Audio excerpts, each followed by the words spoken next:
Hello and welcome to Easy Does It. So, for those of you who do not know, I don't know how public this information is yet, but a certain quarterback just decided to officially hang it up for good. And he goes by the name of Tim Brady. I call him Tim. I know his name is Tom. But it's I've always called him Tim for the past, probably about before his fourth Super Bowl win. But there's really no reason for that. But just for the sake of talking about him and talking about someone who's meant a lot to the game, and that's kind of an understatement, I figured I'd go ahead and use his real name. So congratulations to Tom Brady on his retirement. I think it's it's kind of the end of an era. He's been playing football for as long as I can remember. As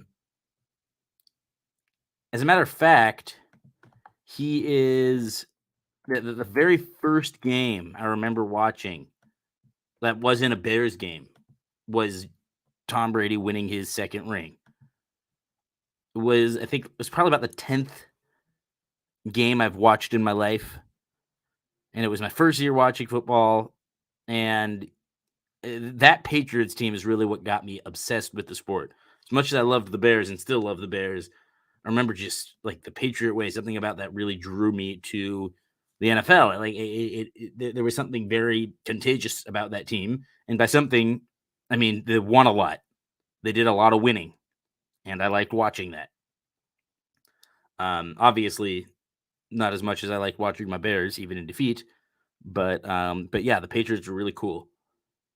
And think about Tim, touchdown Tom, is that he's always been a very polarizing figure in in the context of football, but also just in my life because football is a big part of my life. I spent a lot of time rooting for him and against him with varying degrees of intensity. And even though I haven't always liked him, I've always admired his ability to find ways to win. Even though his biggest losses always come down, but the thing is, yeah, I guess even though he's done a lot of winning in his career, his biggest losses kind of always come down to the last possible second, except for his last game against Dallas. I didn't always like the result of Brady's games, but I always loved that I could always count on him to deliver a thriller. And I think that's pretty cool. If you look at the Patriots Super Bowls, apart from their last Super Bowl win against the Rams in 2018, 2019, they all were one-score games. And even that Patriots-Rams Super Bowl, it wasn't decided until, officially decided until, the last minute when the Patriots kicked a field goal to go ahead 13-3. So Brady Super Bowls are very, very close in general. Of course, they also did put a whopping. They smoked the Chiefs back in what is the Bucks versus the Chiefs back in 2020. But again, that was that was still a fun game. There was still something enjoyable about it. Mahomes was really the one that made that one fun, but that's neither here nor there. The point is, out of the 10 Super Bowls in which Tom Brady has played, 8 of them have been really, really great games that are down to the wire. One of them was just an amazing aesthetic game. I love Patriots Rams. The second time, that's one of my favorite Super Bowls. Julian Edelman, MVP, Jewish wide receiver, represent. So yeah, I'm very grateful for Tom Brady, not because I'm the biggest Tom Brady fan or I was ever even really a fan of his team since my youth, but just because it's not just that he's so great, it's that some of the games in which he's played have been so great. Whether or not he's the reason why is up for debate. But what's not up for debate to a lot of people is that Tom Brady is the greatest to ever do it. However, I still have a differing opinion on that. I still think Tom Brady is number 2 of all time. And it's a very unpopular opinion. although it's not one that I hold for the sake of being contrarian. I think that when you look at Brady's accomplishments, you look at them next to Joe Montana's. I know that Brady has 3 more Super Bowl championships. However, I think that the amount of work that Montana had to put in to get his still outweighs exactly what Brady had to do to get his. There's no way around it. 2001 Patriots was that was a defensive team. Tom Brady actually got hurt in the AFC Championship game that year. Bledsoe had to come in, finish the job for him. We got some viewers trickling in. That's good. And I'm not taking anything away from Brady because he's still amazing. But if it wasn't for the Tuck rule, who knows what would have happened that season? Anyway, who knows if they even get to the AFC Championship game? However, you work with the cards you're dealt, and he did get to the Super Bowl. The weather. Oh, what up, Frank? Weather is. I mean, it's great. It's California, baby. It's too good. It shouldn't be this good. It's no business being this good. I also found an old Bears hoodie, so I'm happy about that. Anyway, then 2003, 2004, those teams were great, and Brady was a great leader on those teams. I can't take that away from him. And what he did with that 2007 Patriots team was nothing short of remarkable. Even though, yes, like Randy Moss was on that team, but that Brady Moss connection was unbelievable. Something that I'll never forget. Something that NFL fans and NFL historians will always look back fondly upon. Also, I mean, that led to one of my favorite upsets in Super Bowl history. Super Bowl 42. Giants going into Arizona and somehow beating the Patriots thanks to some miracles and whatnot. And then, I do think he kind of got bailed out by Malcolm Butler to win his 4th ring. That comeback against Atlanta was special, and, he could write a big-ass thank you card to Dante Hightower for sacking, what's his name? Matt Ryan, getting the ball back for them. And then very much a defensive Super Bowl to win Super Bowl 53. However, and Dennis Silke, I'm going to keep saying however because I like that word. I mean, he got, like who doesn't get lucky when they win? Every Super Bowl in history has come with its fair share of luck.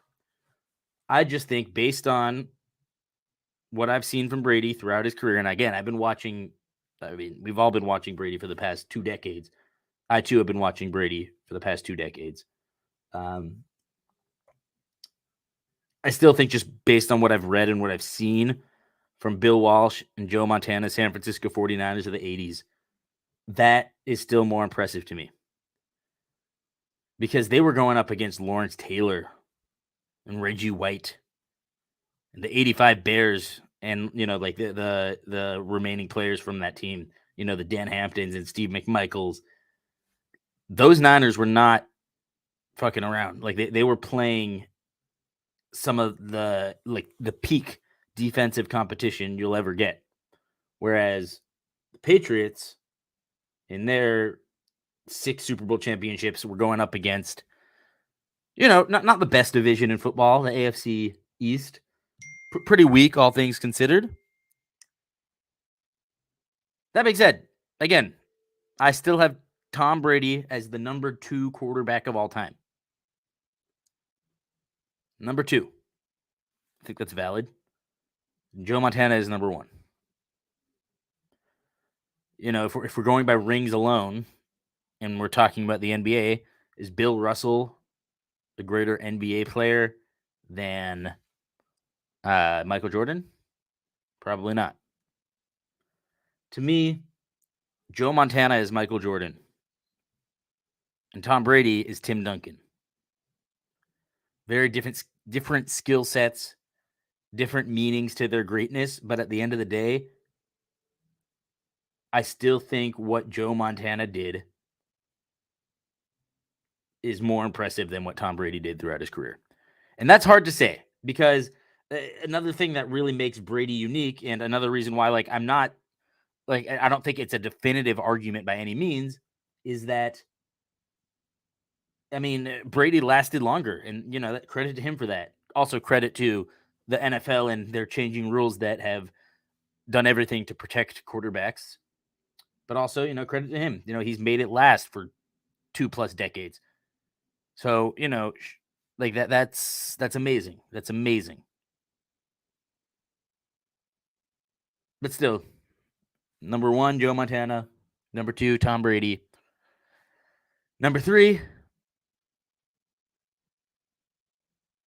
I'm sorry. I really think that Patrick Mahomes is getting there. But that's a whole other conversation. So I want to say, shout out Tom Brady. Thank you for the timeless memories, even the ones that suck. Thank you for bringing us 9 thrilling Super Bowls and 1 kind of boring one that I still liked. Thank you for being a compelling football hero and villain and everything in between. Thank you for showing everyone how to not high five. Thank you for showing us what it means to be a team player. And most of all, Tom Brady, thank you. Thank you for what you did in the 2020 NFC Championship against the Packers. I owe you one for that. That was pretty cool. And thanks, Scotty Miller, for helping him out there. Anyway, that's my Tom Brady rant. I have a special guest / co-host on the show. I know him as Diab. Y'all know him as Coach Chef, and I will add him to the stream. What up, Coach Chef? What's going on, big dog? How you been? I'm doing good. How you doing? I'm okay. I just want to put full disclosure, just because apparently I've just reached the age where technology is not my friend. So I recently purchased a new phone, and because technology is the way it is, phones no longer have the adapter for head jacks anymore. Yeah, isn't that the worst? Yeah, because I use my phone. So I bought So when I bought the phone, I got another adapter that's supposed to plug into my charger, where we typically charge it. Right. And another reason why it took me a little longer to kind of come on is because it doesn't work. I couldn't speak into my headphones. So now I have to completely invest in wireless headphones now. So at some point tonight, because I do the show kind of from my dining room, essentially, because of the lighting and the background, my bar being here, there might be some noise because my family just came in the door. I have a soon-to-be 6-year-old. I have a soon-to-be 8-month-old, and my lady. So we're going to see how long I last without people hearing background noise. All good, it's all a part of the process. It's the fun of live. I guess we could call this live TV in some ways. But yeah, I don't know if you were hearing my my Brady arguments, but in honor of him just retiring, I was talking about how I think he's this. I don't think he's the GOAT. I think he's the number 2 GOAT. I think the number 1 GOAT is still Joe Montana, and a lot of people push back on me on this one, and that's fair. My argument is partially kind of the era that Montana played in, going up against guys like Lawrence Taylor, Reggie White, 85 Bears, and Dan Marino. Dan Marino, a young Dan Marino, but he did beat Dan Marino in the Super Bowl. It's true, and people forget that. Also Elway, by the way, he did beat Elway, like crushed Elway in the Super Bowl. But people also forget that Montana won his first 2 Super Bowls without Jerry Rice. So Solomon, oh crap, I can't remember either of the receivers' names, but they're both. One's a commentator, and one's not. One's Solomon Wilcox, I think his name is. Solomon Wilcox. That sounds right. And then obviously the other receiver who is known for the catch, who unfortunately passed away, I believe, because of cancer.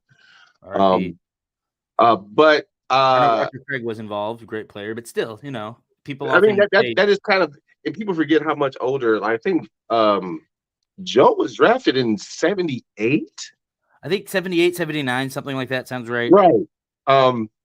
You were saying thank you to Tom Brady, and because I'm such a non-Tom Brady New England fan, I can respect the ability and the greatness quotations greatness Fair. of his ability.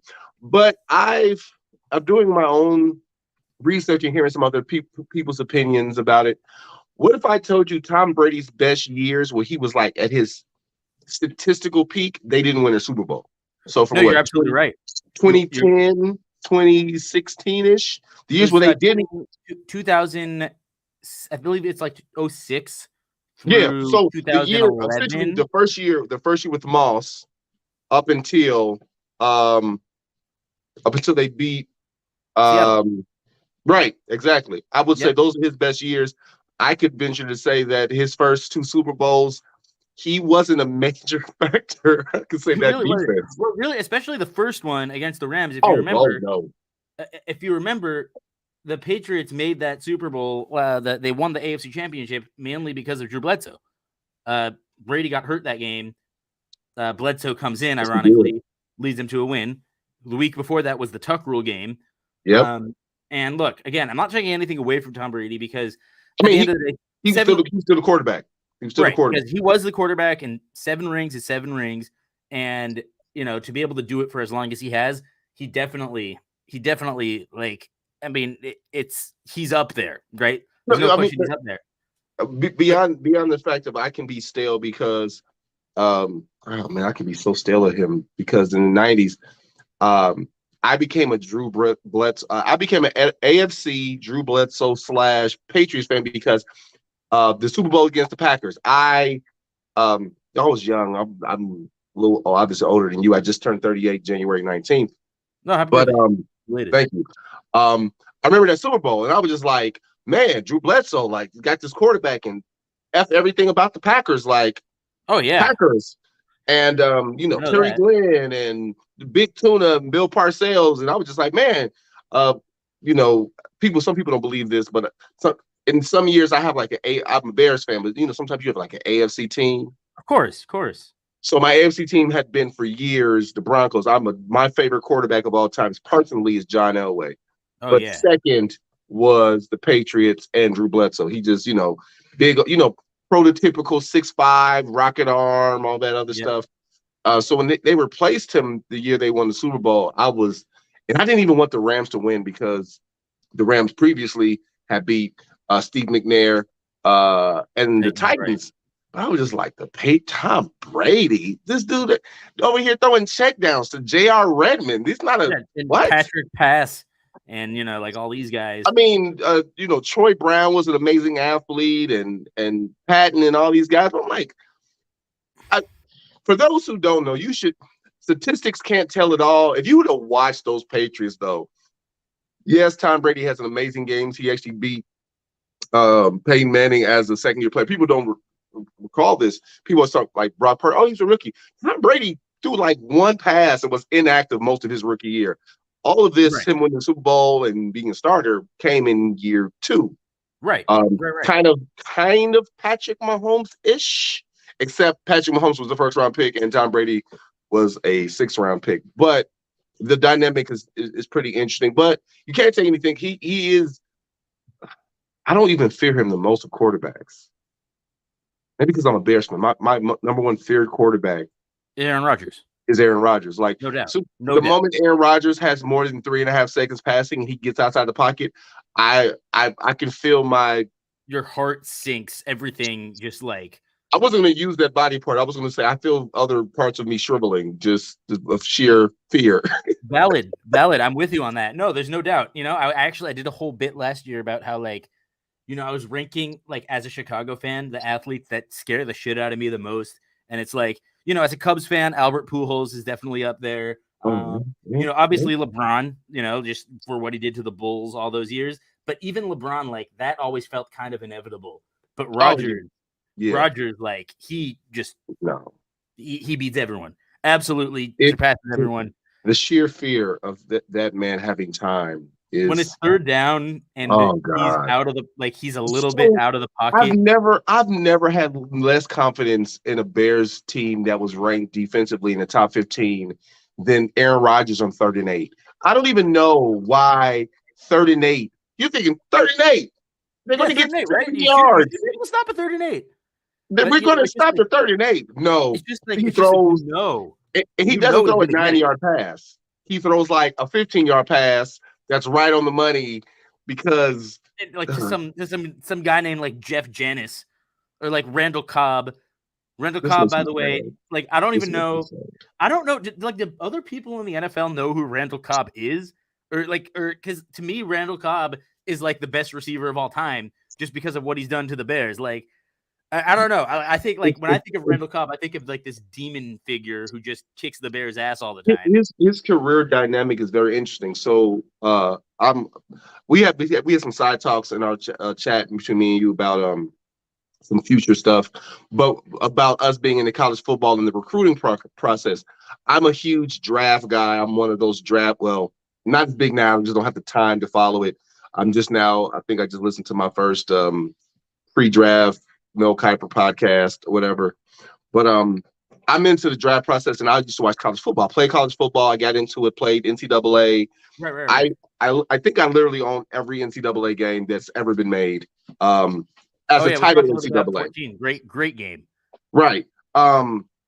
So I remember Randall Cobb at Kentucky and them drafting this guy who's an outstanding athlete. And he had an arc that was about 5 years where he wasn't Adams,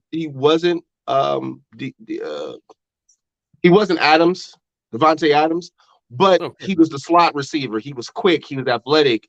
He had a burst. He wasn't like 1,000-yard, 15 touchdown guy, but he always would get open on that 3rd and 8. Yep. That 3rd and 8 in between a linebacker and a safety. He was very good at finding those soft spots. And I mean, also when it came to playing the Chicago Bears, he was really good at finding that end zone on, unbelievable plays. What we think about Derek Carr's comment today at the skills competition. Frank, you're gonna I guess, yeah, I saw it. I was just checking YouTube real quick, and I guess some of the stuff has already happened. And I want to check it out. Derek Carr's. Oh, right. So basically, Derek Carr said, that was pretty funny. He said, he thinks his invitation to the Pro Bowl has been lost in the mail the past few years, but that he was excited to go. I thought it was just funny. I've always thought Derek Carr was a pretty good quarterback. Just kind of. He's that second. He's people. I think he's like a second / no. Okay, he's 3rd tier, but I always try to explain to people who are so, franchise quarterback. I'm like, bro, like franchise quarterbacks don't exist in the grand scheme of football. There's 32 teams. Okay.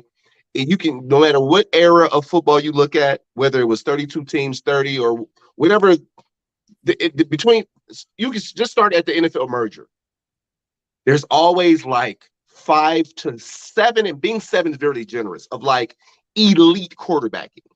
Right. Then there's everyone else, and then there's like the 5 guys who the team who they're on is waiting to draft a quarterback in the upcoming draft. Right. Unfortunately, that middle tier is a bunch of guys who you're like, I really, really like him. But that it would take a lot of things to go their way to be successful. Right. And unfortunately, Derek Carr's been on the team who, yes, he has had some clunkers, but people forget the past 3 years, that defense has been exactly. That's literally what I was going to get to, is that, I mean, the thing about Derek Carr is he kind of had to do what Justin Fields was in a position to do this year. Carr's been having to do that his whole life, and that just is making up for a shitty defense. Like, I almost feel like the Raiders defense isn't. Like, I almost feel like the Raiders defense is comprised of people of like actors, and their main job is to lose. I'm being facetious, just so you know, like that is a joke, but it feels like I get it. The Raiders don't play football. Football happens to the Raiders, and it's just kind of unfortunate that Carr, has had to deal with that. And hopefully go on I'd like to see him go on a team where he could succeed. He seems like a good guy. Wait, the only other team that football happens to them, it plays in the same division. It's the San Diego / now LA Chargers. So have you ever heard the joke that the entire stint of Phillip Rivers was he's down by He's down by 7. No, he's down by 6. He's got to go 80 yards with 1 touchdown his entire career. That's pretty much accurate. And then 50% of the time he always ends the game on an interception. But you're starting to think now that that's just all San Diego quarterbacks in history. Every San Diego quarterback is down by 6 with 1 minute left, 1 touchdown, and 80 yards to go. Either that, or they're down by 3 and they need a field goal and they miss the field goal. I want to say, I guess, okay, Frank is telling us he won the accuracy contest. They asked him, "Is that the hottest you have ever been in Vegas?" He said, "Absolutely," which is why that's really good. Absolutely, which is why I won't be here now. That's great. And I think that's, if that's the way he leaves Las Vegas and goes to whatever other team, I think that's a good thing. I think that's a great way to end his time with the Raiders. And I think, give the guy a defense and we'll see what we'll see what he'll be able to do. I also think that he's been unmistakably the straw or the glue that holds the straw. He's been extremely underrated as a quarterback, not just for his ability, but what we want or what we as fans and what GMs envision or owners envision as the quarterback who leads, who's the face of your organization on how he represents himself, whether you were speaking about his religious outtakes, whether you're a religious person or not. Like he seems to be a genuinely good guy. Like no one speaks ill will of Derek Carr. His teammates love him. The reporters like him. He's a good guy. He's good in the community. And how he has weathered the storm as the only consistent figure there, losing quarterback, losing GMs, losing head coaches through controversy, losing a first round starting wide receiver with buku talent to controversy. People forget just how bad the Raiders were before Carr got there. That too. I think that he's not giving a lot of credit because of how mediocre they've been. Right. And it's a different mediocre than us as Bears fans. Like a stat that I always tell people, kind of segue back to our Bears, is if you count if you take from 85 till now, the Bears are the definition of mediocrity. But there's nothing that's a mainstay besides, the defense. But for the Raiders, there's nothing been keeping them since the Super Bowl they lost against the Buccaneers. There's nothing there until Derek Carr is drafted in the 2nd round. And arguably, I thought they kept whiffing. They got, there was that great draft with that great draft class, I think 2004, with Eli Manning, Fitzgerald, a lot of really great players in that draft. And I believe they got Robert Gallery, who was just like a fine tackle. And that was like with the number 2 pick. Obviously Jamarcus Russell did not work out. Those tackles from Iowa, those offensive tackles from Iowa, you know what? That's a whole nother. This Iowa football is a whole nother. Iowa State got some pretty good guys. Yeah, I'm sorry. I just when you throw out names, it triggers my idea of the ethos of Iowa.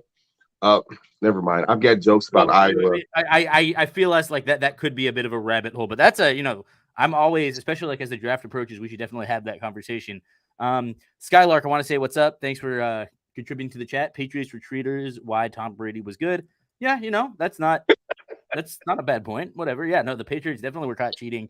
It started out like that until he threw 50-something touchdowns with Randy Moss, and all of a sudden he had an amazing deep ball, and he was throwing for 5,000 yards. Maybe it was easier to throw that football because it was deflated. Nah, I would say, yeah, the Patriots definitely. I mean, no, like they were caught cheating, and it's legit. And I don't think, if you ain't cheating, you ain't trying. I've always thought, yeah, that's kind of fair. There's a lot of in one aspect, yeah. I mean, John Madden's the video game guy, and he had his boys cheating all the time. Like the Raiders were known back in the 70s for cheating. Type of cheating, though. I think it's a different type of cheating. It's more gamesmanship than like cheating, I think more like because no one cared. Like it was like, Fred Biletnikoff. Of course he's using Stickum. Right. That's what they do. Right. Everyone does, but he's known for it because he clearly had it everywhere. Oh yeah, no, he had it like all over his body. And yeah, if you Fred Biletnikoff, I believe, is the award given to the best receiver in college football. Definitely, if you've never seen a Fred Blitnikoff reel, look up Fred Blitnikoff on YouTube and just like watch his highlights because they're so funny. He's catching balls like with his elbow and his arms because he's drenched in stickum. NFL highlight reels of Fred Blitnikoff are the absolute best. Here's the crazy part about Fred Blitnikoff. He's a Hall of Famer in the he's Pro Football Hall of Famer and he's a college Hall of Famer. Okay. Man, it's so odd. Because I don't know. I went down a rabbit hole. I always go down rabbit holes with football. Go look at his statistics and then look at the receiver opposite him for years where he was obviously putting up numbers. They had several stints where they had guys who you've never heard of who are not Hall of Famers who outgained him in yardage and yards per catch. Right. But he's the Hall of Famer. I think he's one of them. And then they had another receiver that was a guy who didn't play in the league maybe about 5 years, but 2 of his 5 years, he was like 1,300 yards and 12 touchdowns. And Fred Blitnikoff was the second leading receiver on that team. But yet, Fred Blitnikoff was the Hall of Fame. Yeah. Was it longevity for Blitnikoff? It may have been, but it's also the era because the Raiders were known for throwing the ball deep. But in comparison, because the Raiders were always known for, go deep, the speed, like when they draft guys like Darius Hayward Bay and guys like that, it's kind of like that was the ethos. That was like, it's a joke now because, football is more than just being fast, even when they got Ruggs. But that was the thing. They just drafted the fastest guy possible. And they were like, hey, it's either going to be a touchdown, a pass interference, or and that's why I love just reading about and watching NFL film stuff, old NFL film stuff about Ken Stabler. And because Stabler, for those who don't know, big lefty quarterback, who ran it basically he kind of walked so Michael Vick can run in some ways, just in terms of being a lefty that just ran all over the field. Okay. Don't get me wrong, Michael Vick, significantly better athlete. But Ken Stabler, there were some things that he did that were a little bit ahead of his time. I just love, my main thing that I love about him is he just did not care. He was fine chucking long ones down the field. He didn't care if it was intercepted, didn't care if it was caught. He just, anything's better than a check down. And I kind of like that brand of football. I wouldn't like it as a Bears fan. I remember the Cutler era very well. And it doesn't work in today's NFL, but back then, no, it doesn't. So, I challenge anyone under 30. I challenge anyone under 30 to just go look at the stats. Just start when there's a joke I've always said for me about how Joe Namath is in the Hall of Fame. Well, go look at his interception return. He may be literally the only Hall of Fame quarterback who has a significant amount of interceptions to turnovers. I know where you're going with it. In that era, the same way. But in that era, Joe Namath is statistically the first quarterback to throw for 4,000 yards. Exactly, and that was back in the era where Terry Bradshaw had 212 touchdowns, 212 touchdowns, 210 interceptions. So that's kind of the era. Jim McMahon said Bill Belichick was a prick. Valid. But yeah, no, I guess that was essentially the era. And I'll tell you what happened. Grass is green. Oh no. Right. But no, I'll tell you basically what happened is I think Aaron Rodgers kind of ruined it because Aaron Rodgers started putting up these stat lines where it was 35 touchdowns, 6 interceptions, 38 touchdowns, 4 interceptions every single year. And what people didn't realize is that on the one hand, those are amazing stats. They're eye candy to statisticians, but at the same time, that shows a certain level of fear, believe it or not, and that's and look, while I love a quarterback who's able to take care of the ball, I think that's caused a lot of downfalls for the Packers. Aaron Rodgers is an anomaly. If you look at him, based on today's football, based on passing attempts per game, quarterbacks regularly throwing 500 attempts.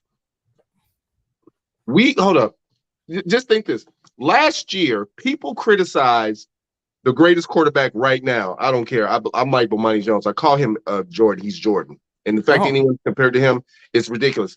The fact that Patrick Mahomes threw like 12 or 13 touchdowns, and people were like, is Patrick Mahomes losing it? Like, bro, you got to stop looking. Like, Aaron Rodgers is the one, going this way, the one off, like the guy who can throw 30 and throw less than 10 interceptions in a double-digit season a year. People don't do that when you're throwing at high value. Not even Drew Brees. Go look at Drew Brees' interceptions. Like, he roughly throws an interception per game-ish.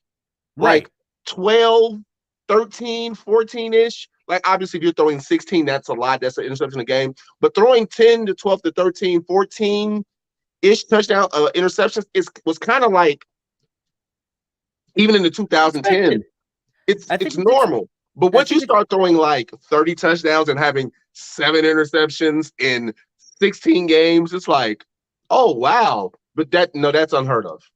Yeah, exactly. It's like some of this, and I think Russell Wilson had some years like that too. And it's just like, yeah, like those are amazing stats, but it's also, it's to be taken with a grain of salt. Because, it's unfair. It's unfair based on who he is, what he's done with. As much as I hate the Packers, their lineage of quarterbacks is substantially amazing. Oh yeah, I can joke, and I've joked on my platforms that, oh, you guys got the best 2 quarterbacks in the past 50 years, but you've only got 2 like, that's the only joke as a Bears fan, is you've only got 2 Super Bowls in 20 years. I always say that if you haven't won a Super Bowl in 10 years, then you haven't won a Super Bowl. So as far as I'm concerned, Aaron Rodgers has not won a Super Bowl. But that doesn't apply to Drew Brees. It really just applies to Rodgers.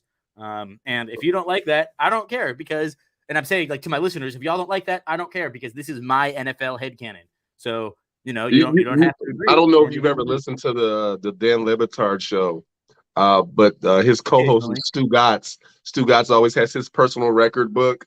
And he's like, he said, what's my man for the Nets? KD.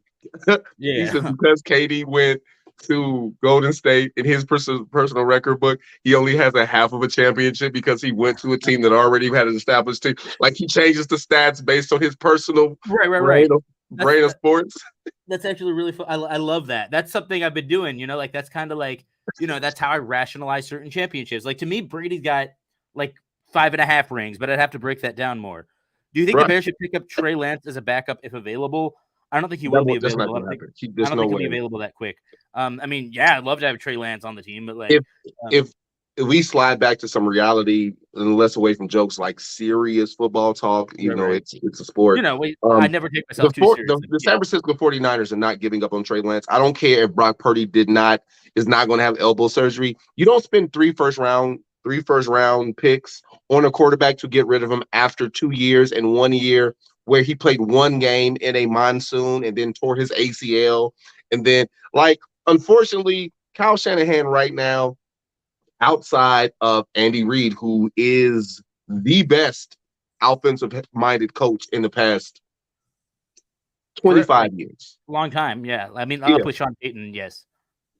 Yeah, probably better. What? Both of them only have 1 Super Bowl, so fine.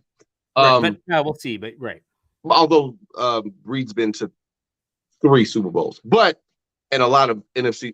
Actually, he's been to like the amount of big games that Sean Payton has lost on some bullshit is unbelievable. I just want to throw that out there. Andy Reid's been to a lot of conference. Wait a minute. Okay, Patrick Mahomes has been a star for 5 seasons, but they've been in 5 AFC championships. Andy Reid also got Donovan McNabb to like another 4 NFC championships.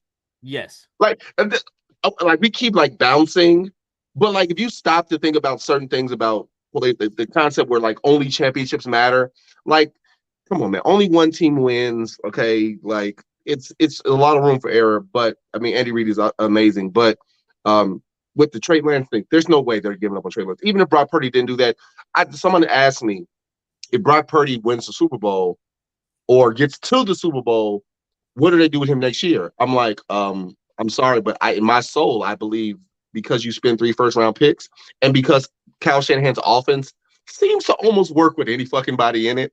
They were going to compete for the job. They were going to compete. You don't pass up a talent, like a skill. So the idea would be, if this works with Brock Purdy, imagine it working with a talented quarterback as talented as Trey Lance. That's the issue, though, and that's something that I was thinking, is that it's also, who's the other quarterback that this system works with is Jimmy Garoppolo. Purdy and Garoppolo are both kind of limited.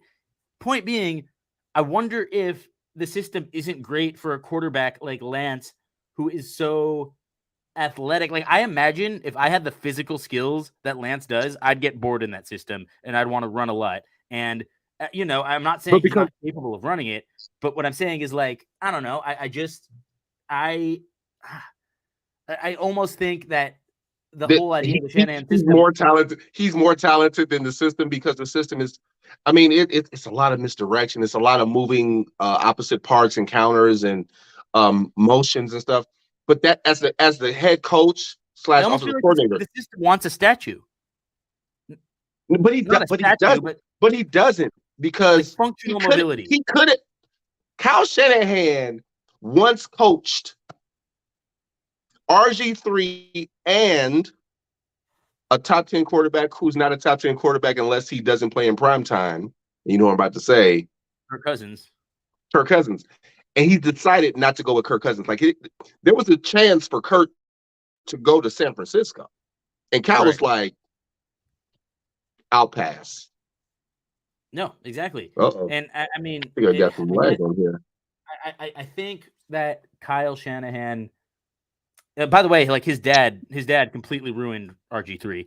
Like, that was his father's fault at the end of the day. But yeah, I guess that's a fair point. And, like, I do think that the system will work. Oh, are you still with me? Yeah, I just realized that my Wi-Fi went on. So okay. I noticed I was lagging. We'll try to work through it. But I guess what I'm saying is, yeah, that's a fair point. I do think, the system could work for Lance, and I think it will work for Lance, because, I mean, he's very capable, but also at the same time, Lance ran the Josh Allen offense when he was at North Dakota or South Dakota. I always forget, and I never really care either way. Either Dakota, it's all the same to me. But he runs the Josh Allen offense, the Cam Newton offense, where he's the main guy, whether it's running or throwing. And that's why I'm not so sure about how he would fit in the Shanahan system. That being said, it's way too early to give up on the guy just because he had a couple injuries early on. Are you still with me, by the way? Hey. Can you hear me? Yeah, I can hear you now. You good? You there? I think I'm lagging, or I'm lagging on my end, so I'm sure I'm lagging on yours. A slight lag. But did you hear what I said about? I was just saying, Trey. I was kind of. Yeah, yes. I never lost audio. I didn't lose audio with you. Good. Yeah. And that's the weird thing about Lance is, so I believe that stats matter, but stats can be misleading because you can make stats fit a narrative based on your argument. But there are stats that have not been disproven in football. One of those stats is there has never been a successful quarterback to be taken in the first round who did not start a minimum of 18 to 20 games and who did not throw a minimum of 450, 500 passes, give or take. Could be a little less in college. One name that comes to mind would be as a first round pick who came out after having one successful year as a full-time starter, and Trey's the other one, because although Trey did have the season without throwing, Trubisky, with throwing zero, he's another one. Yeah, he's another one. Obviously. Right. But the thing with Trey was his athleticism and his ability not to throw interceptions. Like, he didn't throw interception until that was eye-popping. In a game where it was he had 44 touchdowns. He had 44 touchdowns, 0 picks one year. And to me, like, yeah, I always take college stats with a grain of salt. And at the same time, 44 touchdowns to 0 interceptions, like that is something that catches the eye. And that's why I do think, that's It part does. of why I do think he'll be great in the NFL at a certain point. But then I would say go look at his stats. He didn't even throw for 3,000 yards, and he played in the same offense that Carson Wentz played in. Which those who have never watched a North Dakota State game, their dominance. Now they have 3 quarterbacks in the league.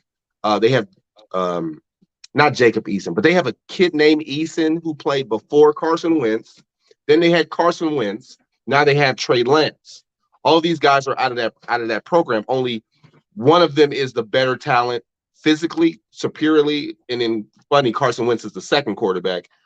But their offense is really strongly run dominant. So it's also predicated about the play action. So if you ever watch any game, and I honestly can say I've at least watched 2 games of Trey Lance's, they don't throw the ball like, I'm not talking about Texas Tech or Oklahoma or name another pass-heavy offense in FBS football. They don't throw the ball 25 times a game in North Dakota State. So no, and I mean, why would they? They're in North Dakota. You want to you're in frigid weather. You're gonna want to pound the rock a bit. So yeah, but even them playing in the dome, it's okay.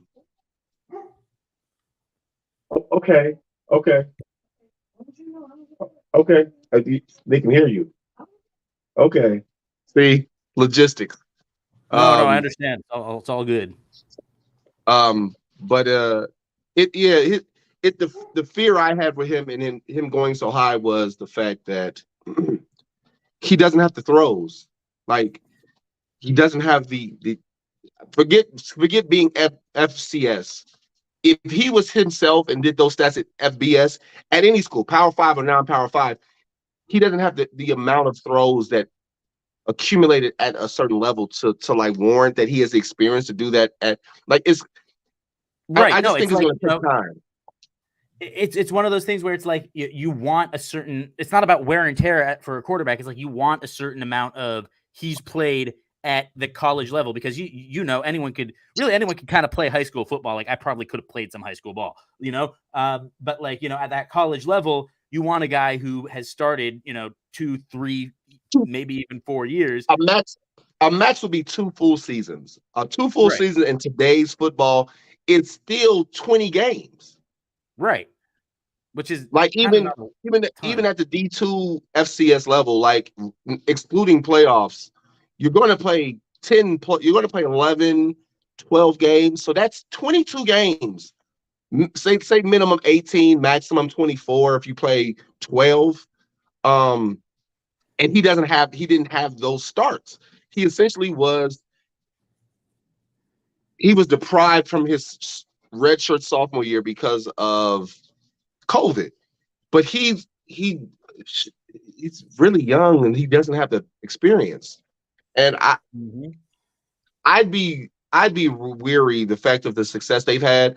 I think that because of his athleticism, I think when he's healthy, barring he comes back healthy, because even with medicine, ACLs are no guarantee, that they're going to take it slow with him. I think the idea of what they did with Brock Purdy being a rookie, and the fact that if you really watch those games, come on, man, Brock Purdy wasn't throwing to his 5th option, bro. He was throwing to his first option, or he was checking it down. Let's just be real. I mean, let's be real. Those weapons are unbelievable. He's got Deebo Samuel, who's obviously a number 1 receiver and the best Swiss Army knife in football, apart from Christian McCaffrey, who happens to be his running back. I think Brandon Ayuk is a number 1 receiver on most teams. He's a really talented player, great route runner. Then you got George Kittle, all-pro tight end, all-pro left tackle, and Trent Williams, and you got McGlinchey on the other side. And, you have an all-world defense anchored by Nick Bosa and Fred Warner. So, yes, the 49ers were winning games not because of Brock Purdy. They were winning in spite of Brock Purdy. Although Brock Purdy did a good job. I'm not going to lie about that. Yes, he was making the throws he had to make when they had to be made. I was at work the Sunday of the game when he got hurt, and I work in the kitchen with a lot of young staff members, like besides the cook, the service we have in my job are all pretty much teenage college kids. And one of the kids was like, man, I'm really rooting for Brock Purdy. He's played great and he's a rookie. I'm like, look, he's played amazing, but he has not played a defense like the Eagles. And this is the playoffs. Not at all. So what it was 7-0. It was 7-0 Eagles with less than 7 minutes in the second quarter. And then I think at half it was 21-7, right? And then he had got hurt before that. So Purdy basically, just championship breakdown, because this is the name of the episode. Just to go back to that game, Eagles get an early touchdown thanks to a Devontae Smith catch where he actually dropped it. Shanahan should have challenged it. He didn't. And the Eagles were smart to get to the line in time to run another play. Eagles get an early touchdown to go up 7-0. That's not on the refs. That's on Shanahan for not challenging. And, props to Devontae Smith and the Eagles for having the wherewithal to get to the line. Then I believe the Niners got the ball back. And I think on that drive, Purdy completes a few passes. But then on a 3rd and 8, Hassan Reddick, who's been amazing all year, gets there so fast, injures Purdy's hand on the throw, hits his hand on the throw, and I guess it was like a UCL tear.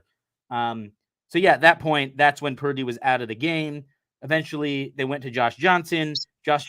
Right, and the swing came when it was 14-7. The Niners were trying to get some points before half. They get one first down from Johnson. Johnson's looking okay so far. He's hitting his guys, working in the rhythm of the offense, and then he drops the snap. He goes full Rex Grossman, drops the snap. Instead of a 14-10 halftime lead for the Eagles, or maybe even it's 21-7. It's 21-7, Eagles with the lead. And at that point, for San Francisco. And that was at that point, So I told him, I was like, bro, if the Eagles get up 21-7, and Brock Purdy has never played from behind, not more than a touchdown, it's going to be a wash. I don't care if Brock Purdy didn't tear his elbow or shoulder. It was going to be a wash. If he would have came back and it was like, oh, he just sprained it, he's good. No, the Eagles were going to watch them once it was 21-7. To me, the game was over. And I didn't watch the game because, unfortunately, I work on Sundays. You didn't miss much. It was the worst game I've ever seen. I work on Sundays for the past 4 months. That blows. Well, it doesn't really. As a Bears fan, you missed a lot of shitty football. But at the same time, I didn't, and I did because there was a point where I was hosting I was posting a Bears pregame show, and I had Sundays off. I was off Sunday and Monday, and I hosted it for about 6 consecutive weeks. And then my executive chef put me back on Sundays because we had some logistic issues on our schedule. And I pleaded with him. Okay. I was like, hey, chef, look, I'm a football guy. I also host a podcast. I need Sundays off. I literally was like, hey, I will work 6 days a week, Monday through Saturday, just to have Sunday off. Yep. He was like, my criteria. Anytime I work for a job, anytime I have a new job, I'm always like, look, I just need my Sundays in the fall. I get that. Just in the fall. I need it from August to mid-February. Yep. Any Sunday from February through July, I could give a damn less about working on Sundays. Nothing is popping on a Sunday between February and July, except for summertime brunch. Baseball. They play every day. Right. No, exactly. No, it's not like I'm with you. But so I missed obviously a lot, but I did catch the highlights of it, and then I caught all of the second half of the AFC Championship game, which was very good. And I knew that game was going to be close. Once it was 13-3, I was like, bro, this shit is going to go down to the wire. But because you can't count out Joe Burrow that early. You can't, because Joe, bro, man, like he's the quintessential Joe Cool. Like that guy is. You can't dislike that guy. Oh no, he's like, look, when I first saw him at LSU, his swag makes you be like, hey, if Joe Burrow said, I'm better than Patrick Mahomes, you'd be like, okay, I don't agree, but I hear you out. Yeah. Exactly. It's like, okay, like keep talking, right? And I still think, I mean, Mahomes clear cut the number one quarterback in the NFL is not up for debate. I think I think Burrow's number two. I think Burrow's certainly number two. Yeah, it's not a bro. He threw 41 touchdowns and 5,000 yards, and people had the nerve to say preseason that what's he going to do without Tyreek Hill? Like right. Tyreek Hill, like, do you know who his head coach is? Exactly. And also, I mean, like, let's not forget he's got, like, do we know who Travis Kelce is? Kelce is an all-time tight end, top 3 all-time tight end, arguably. And I mean, he and Mahomes have this unbelievable chemistry. So it's like, yeah, no. Like, and he's getting slower. And Kelce's getting like, this is not prime Kelly right now. This is slow Kelly. And I say slow with quotes because when he catches the ball, all of a sudden he kind of semi-reverts back to like 25-year-old Kelce. Excuse me, Kelce, not Kelly. But he just runs. He just runs to spots. I don't think he has a route tree. He just runs to open spots. Well, no, his route tree is just like, I'm gonna go where Mahomes wants me to go, and we're just kind of work it out from there. Like that's the thing. It's like that. That's kind of what makes them so special. Is there really is no route tree there, but still, I mean, if you had Travis Kelce in your fantasy league this year, there is a good chance you won your championship because he was so much better than the second best tight end. Like that's why. By far. When people criticize, no matter when people criticize Cole Kmet, I'm a little like, all right, well, let's take a step back because there aren't very many good tight ends right now. No, they're not. And if you statistically, Cole Kmet's he's top 10. He's a top 10 tight end. He's a good. You can say whatever you want. John Bowles, I love you, man. T. Nick, I love you guys. Y'all can say what you want. But 600 yards, 7 touchdowns, and for the second year, not the second year, the first year being the lead receiver. Right. No, I mean it's like it's one the of those Bears leading receiver.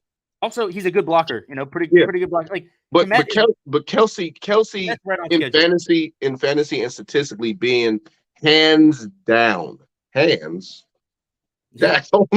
he's so far statistically in a passing era where people want athletic freaks. Even the only other tight end that could have matched him would have been my man from the Raiders, but he was hurt. Right.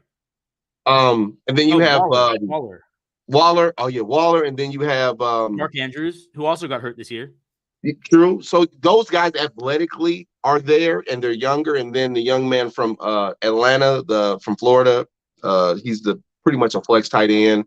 Yeah, I don't really know what Kyle Pitts' deal is, but I mean, he's kind of got like the Falcons 6'6", 246.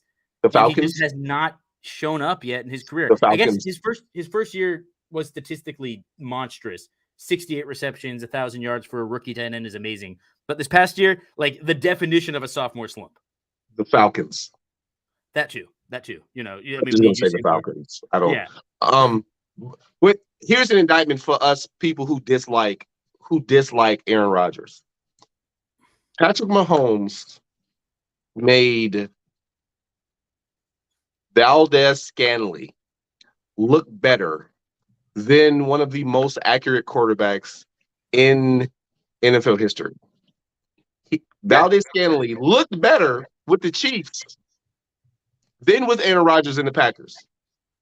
And I want to add a little nuance to that because remember, while Scantling was in Green Bay, it was the Rodgers Davante Adams show. Rodgers still won 2 MVPs there. So let's I'm calibrating that a little bit because for the one thing, I mean, it was mainly, like I said, Davante Adams, and then I think Lazard was like the de facto number 2. I feel like Mahomes was kind of forced to make Valdes-Scantling that guy in the playoffs, especially because Juju Smith-Schuster got hurt. Kadarius Toney's more of a gadget guy, so he kind of got forced into that role. But even he looks better with the team being their gadget guy than he was with the Giants. Yep. No, I'm with you on that. Like and that's Mahomes is Michael Jordan. That's a testament to Reed and Mahomes, I'd say. Patrick Mahomes is Michael Jordan. Bro, he put up 41 touchdowns and 5,000 yards, and people thought this was a slump year. Was going to be a slump year because they didn't have. I'm sorry, as a receiver, I'm biased a lot about receivers. But check this out. A great quarterback has never not been a great quarterback, even without a great receiver. Tom Brady threw 50 touchdowns and 23 touchdowns to Randy Moss. And the moment Randy Moss left, he took a bunch of unathletic white receivers and won Super Bowls. What like what? It doesn't make a lot of sense. It really doesn't. Although I will say, he took a tight end who they made their number one receiver. He took a tight end who also went to jail for murder.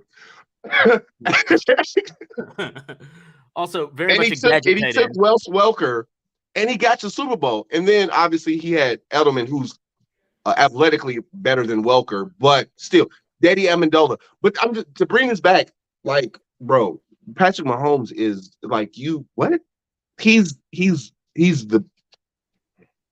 Look, bro, he could have been the MVP of a Super Bowl. He could have been the MVP of a Super Bowl where his team got washed in. Yeah, no. Remember, there were some plays he made that game, some throws that hit his where he was running around, scrambling like crazy, hit guys in the face mask. Like it was like this is the kind of shit that I would do in Madden, like on rookie mode. Or not because you in Madden or NCAA, you can't throw the ball being horizontal to the ground. Right, exactly. That's the thing though. Like he did it like on a different level. I guess more like NFL 2K5 really, when you scramble around for hours with a Vic or with a Culpepper or something, and you just like drop dimes. But I guess he'd do like the definition of Sandlot plays. The difference is Chiefs just couldn't catch any of them. Like that was the most entertaining Super Bowl blowout that I've seen like live, apart from the Bears Super Bowl 20, which I wasn't alive for, but like that's because Mahomes was making these throws that for a Super Bowl blowout, it was still entertaining to watch the losing team. In most blowouts, the other team is there's nothing redeemable about the team getting blown out in the Super Bowl. Like, watch the Peyton Manning Seahawks game. Like they were. Oh no! Oh no! Like no! I felt bad. That was sad. That was sad. Oh man! First half of the game, safety. You know. Oh man! But I want to talk real quick about what you said. First of all, yes, my God, Brady made it work with so many slow white guys. But I will say, Julian Edelman, my Jewish brother, he's got some speed. He's deceptively athletic. He's a legit. When people, that's why I hate when so the average fan, Joe Six-Pack America says, "Oh, these guys are underdogs." Let's be clear. Julian Edelman is an elite athlete. Okay. Yeah. Oh my God. Yeah. He still played Division I. Like even Wes Welker was a 4-year starter at Texas Tech. Quarterback. You know, like he was taking snaps, he was scrambling, he was doing all that shit. Yeah. So let's not completely act like these guys were not athletic. They actually played in the NFL, but for the NFL standard of athleticism, Edelman is an athlete, not just he works hard, he tries. No, Edelman will beat you in sports, in any sport you pick. Basketball, baseball, basketball, tiddlywinks. When it comes to athleticism, he will beat you. It's the white receiver. There's a certain lingo we use about him. You know, first guy in, last guy out. Scrappy, gym rat, deceptively athletic. You know, like that. That's no deceptiveness there. No deceptiveness. Like they'll say the same thing about Cooper Kupp, and it's like, no, Cooper Kupp is just a good player. No, he's a baller. He's legit. He's a baller. He will beat you with. I mean, that's a whole nother paradigm of athletic intertwined with ethnicity, race, bias that we have. Right. Like he's savvy. Like the key word is savviness. He has grit. Student of the game. Yes. Gritty. You know, and it's just like, I mean, look, like, I mean. Sometimes you're just a better athlete. You know, is that guy? Keenan Allen's that guy. Jarvis Landry. You know, like these are very much lunch bucket. You know, like you use the white receiver stereotypes to describe. But you don't with those guys. But right. I would say a guy, especially like Jarvis Landry, who you haven't heard my spew about Jarvis Landry. He's the definition of grit. Oh my God, big time. And that's what he's not amazing athletically, like for the IQ. I mean, the eye test, like, oh man, he's so much quicker. He's so much. No, he just catches the ball and gets open and he fights and he works. But you don't use that. I want the Bears to sign him. I want him to be the number 5 guy. Listen, not with the expectation of being productive, with the expectation of being a good practice figure. No, I think he'd be productive if he's healthy. Like, as much as I dogged out him for averaging 9 yards a catch and catching 100 balls for the Dolphins, which I thought was some of the most overrated receiver stats I've ever seen in my entire life of living, and I'm 38 now. Allen Robinson. He proved with the Browns, obviously averaging more than 9 yards a catch. I don't give a damn what you say. Go look at his first 3 years. He made me hate receivers who have 100 catches. Like, as a receiver, you want to catch the ball, but as a receiver, the things that I value, or I've always valued, is clutch catches, first downs, touchdowns. Right. Like, not necessarily the volume of catches. Like the joke, what's the joke I had about Jarvis Landry? Oh, he's got 100 yards. No, he's got 100 catches for 100 yards. Right, what? Exactly. It's like there's a certain quarterbacks that could, it's like like I always said, Alex Smith, like some of the numbers he put up in games was like, I could spike the ball 24 times in a row and put up more yards than him. It's like, yeah, you might be making these catches. It's a little misleading, but right. I get it. Right. And yeah, of course. And I like Alex Smith, good player. It's just like it's a moment of frustration, kind of exaggeration. But about Jarvis Landry, you're right. A lot of those, like you could have a lot of receptions. Like what I wish we quantified more is show me how well a guy does on third down.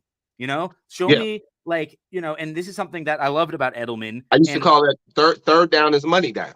Yeah, and this is something. Yeah, yes, absolutely. And people, they pay you for how you do on third down. And part of what I love about Edelman is he was one of those guys that, like, on third down, when you needed to catch, like he was fearless. He was afraid. He was not afraid of getting hit by a linebacker, Ray Lewis over the middle, and that's part of why.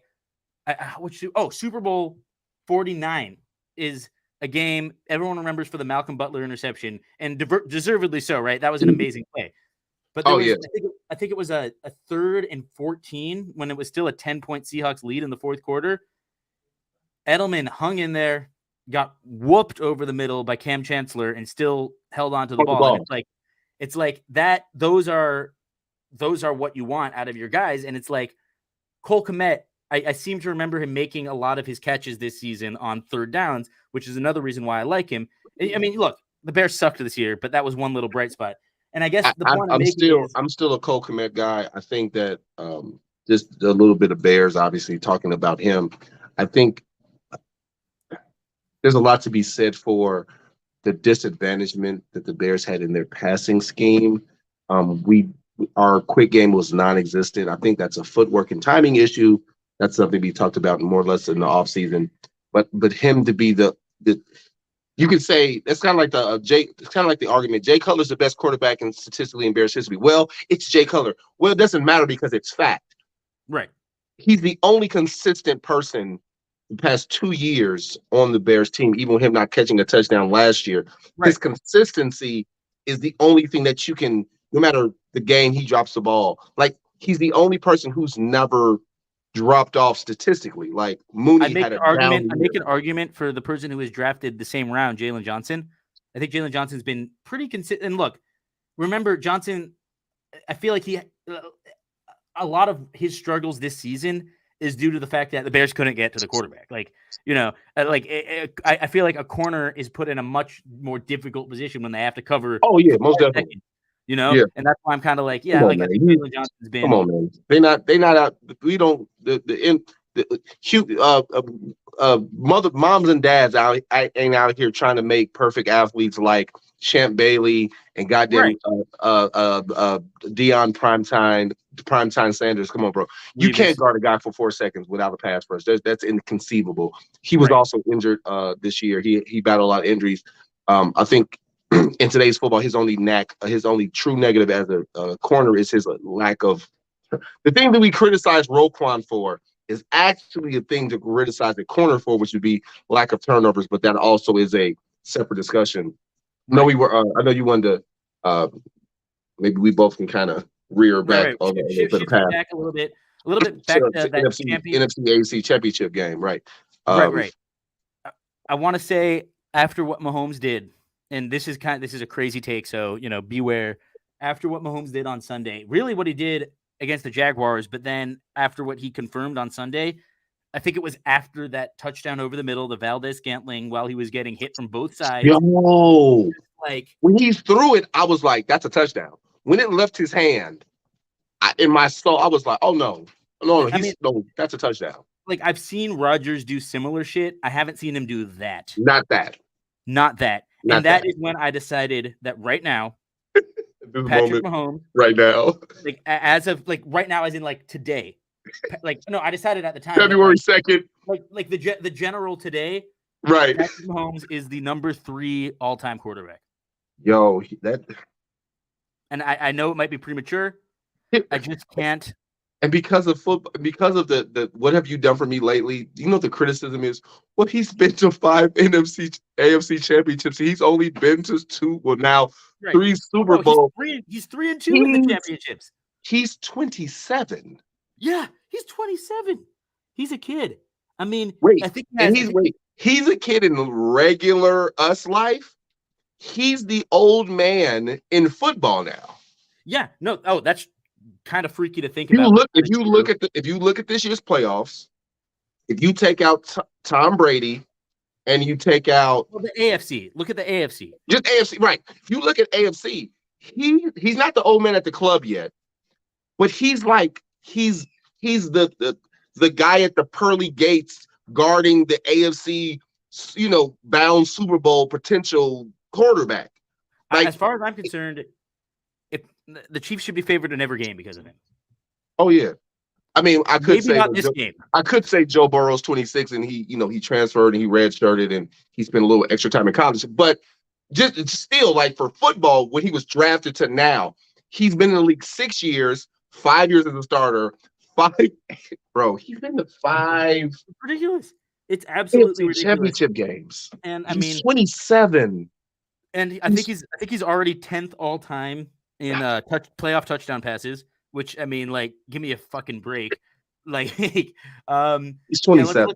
I'm just looking at his stats right now. He's got 192 touchdowns in his career in the regular season, and then in the playoffs, it looks like he's got 32 touchdown passes. He's 27. So yeah, he's 27, and so he's got well over 200. Let's see, math is hard. He's got what math be mathing.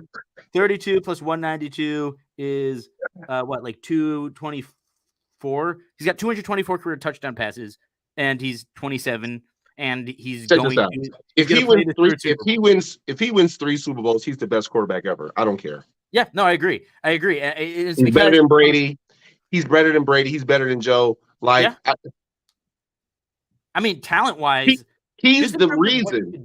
He's the reason he's the reason. Like, we just joked about Alex Smith. Alex Smith was a winner with the same coaching staff, different talent. He did have Alex did have 1 year with Tyreek, but it was rookie Tyreek, and he did have Kareem Hunt.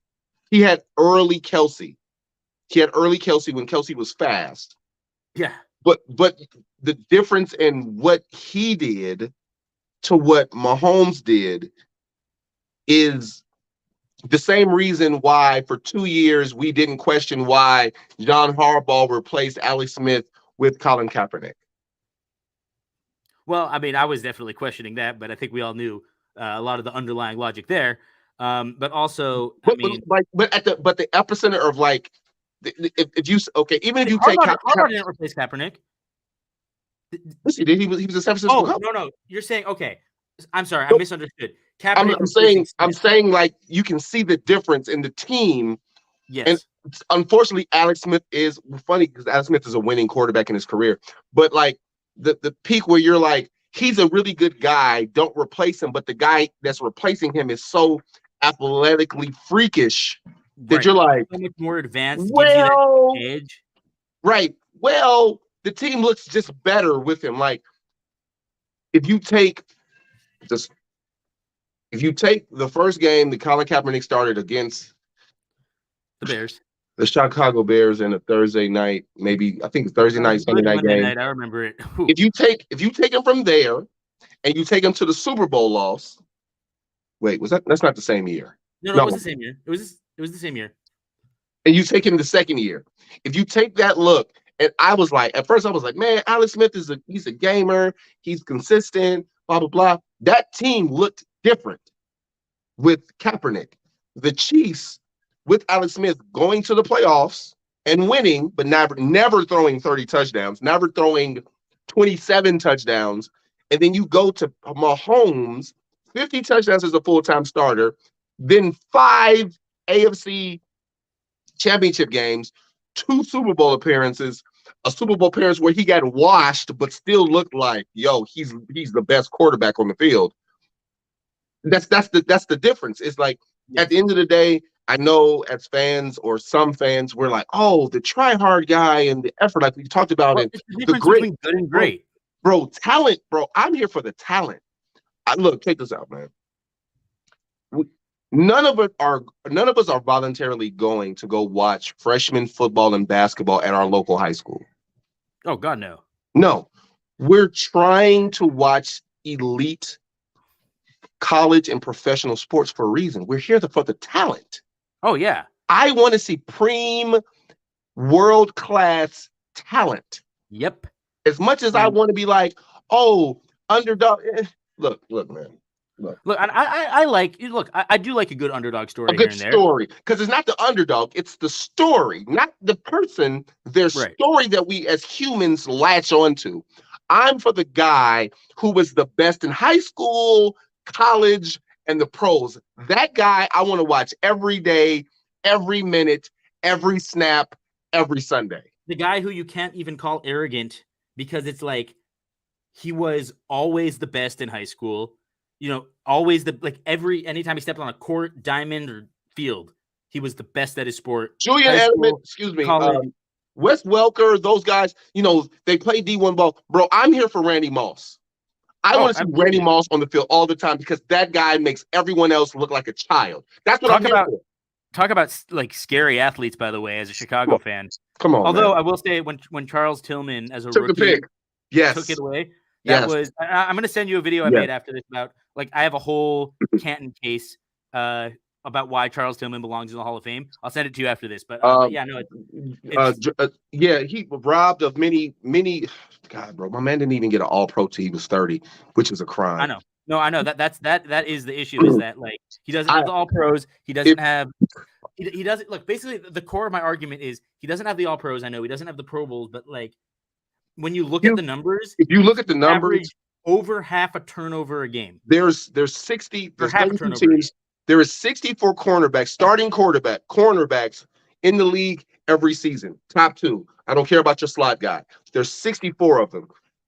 Charles Tillman from his second year until right before his second to last year with the Bears was a top 15 corner.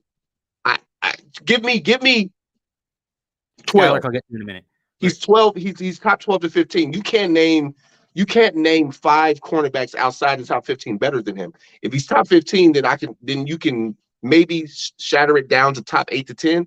He's a Hall of Fame corner, I believe. I also think that in the case of specifically Charles Tillman, it's almost unfair to even call him a cornerback because he was kind of like the way the Bears had their scheme.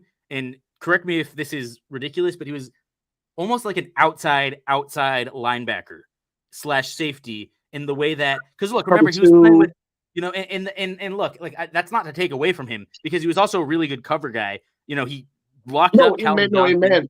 His man skills are drastically underrated. His man underrated. But like really, it's 46 or 45 career forced fumbles, and just like I know they're not the same as interceptions, but at the same time, it's like you have to game plan for that. When you factor in he did block 2 punts in his career. When you look at all that, they call it the peanut punch. People have been punching out footballs for 100 years. Greg Olsen, he's going. I promise you, Greg Olsen. On Super Bowl Sunday, when he's announcing the game, he is going to reference the peanut punch because he always talks about it. And that's he's become bro, stripping the football was stripping the football. Yep. He became the adversary of the guy he took his one of the most iconic interceptions from. He became a verb. Exactly. And look, that's the thing. That's the thing. And look, I'm going to show you my video because I talk about this, and it's like Randy Moss invented mossing people, right? But he didn't invent it, but it became a verb within football. Like right. It's a thing. It became like the colloquialism. I don't remember as a wide receiver. I don't remember what we call when you jumped over a guy to catch a pass. You just called a pass. Right. You didn't call it racing someone. But you didn't. You didn't call it that. But Randy Moss did it in such a way that we iconized the name, and it's a segment on the pregame show. Like anytime anyone gets out jumped for a football, you got mossed. Like also, that's before they made it a segment, bro. I've been saying you got mossed since college. Oh damn, hey, my man just got mossed before it became a hashtag. It was a thing from 2000. Randy Moss gets drafted in the 98 draft. So, and Skylark, I'll get to your question in a minute. I appreciate you hanging in. We'll talk about it, but I want to hear it. My bad. But from not 97, 98. So let's say from 2001. 2000. From 2000 until now, bro, that's 20. We're in 2023 now. 23 years, bro. We've been calling anyone who gets out jumped for a ball, we've been calling it mossed. Yeah. So the dichotomy, the switch over for defense, people are being stripped, balls ripped out, punched out. He's not the first person to do it, but he did it at such an arc and such a premier time to where his volume for doing it was such an anomaly, especially from a DB. That the only DB in his galaxy is Brian Dawkins. Or forced fumbles. No, like statistically. Yeah. Okay, statistically. Okay, because I was going to say another great cover two corner, which would be Rondé Barber. Ooh, that's a good one. But because those who are they're known for being cover two corners. Right, Tampa too. Right. So, but it's that's what we call it. Anytime you see a strip that's not a pull strip, anytime it's punched out, every announcer says, such and such with the peanut punch. That's what we call it now.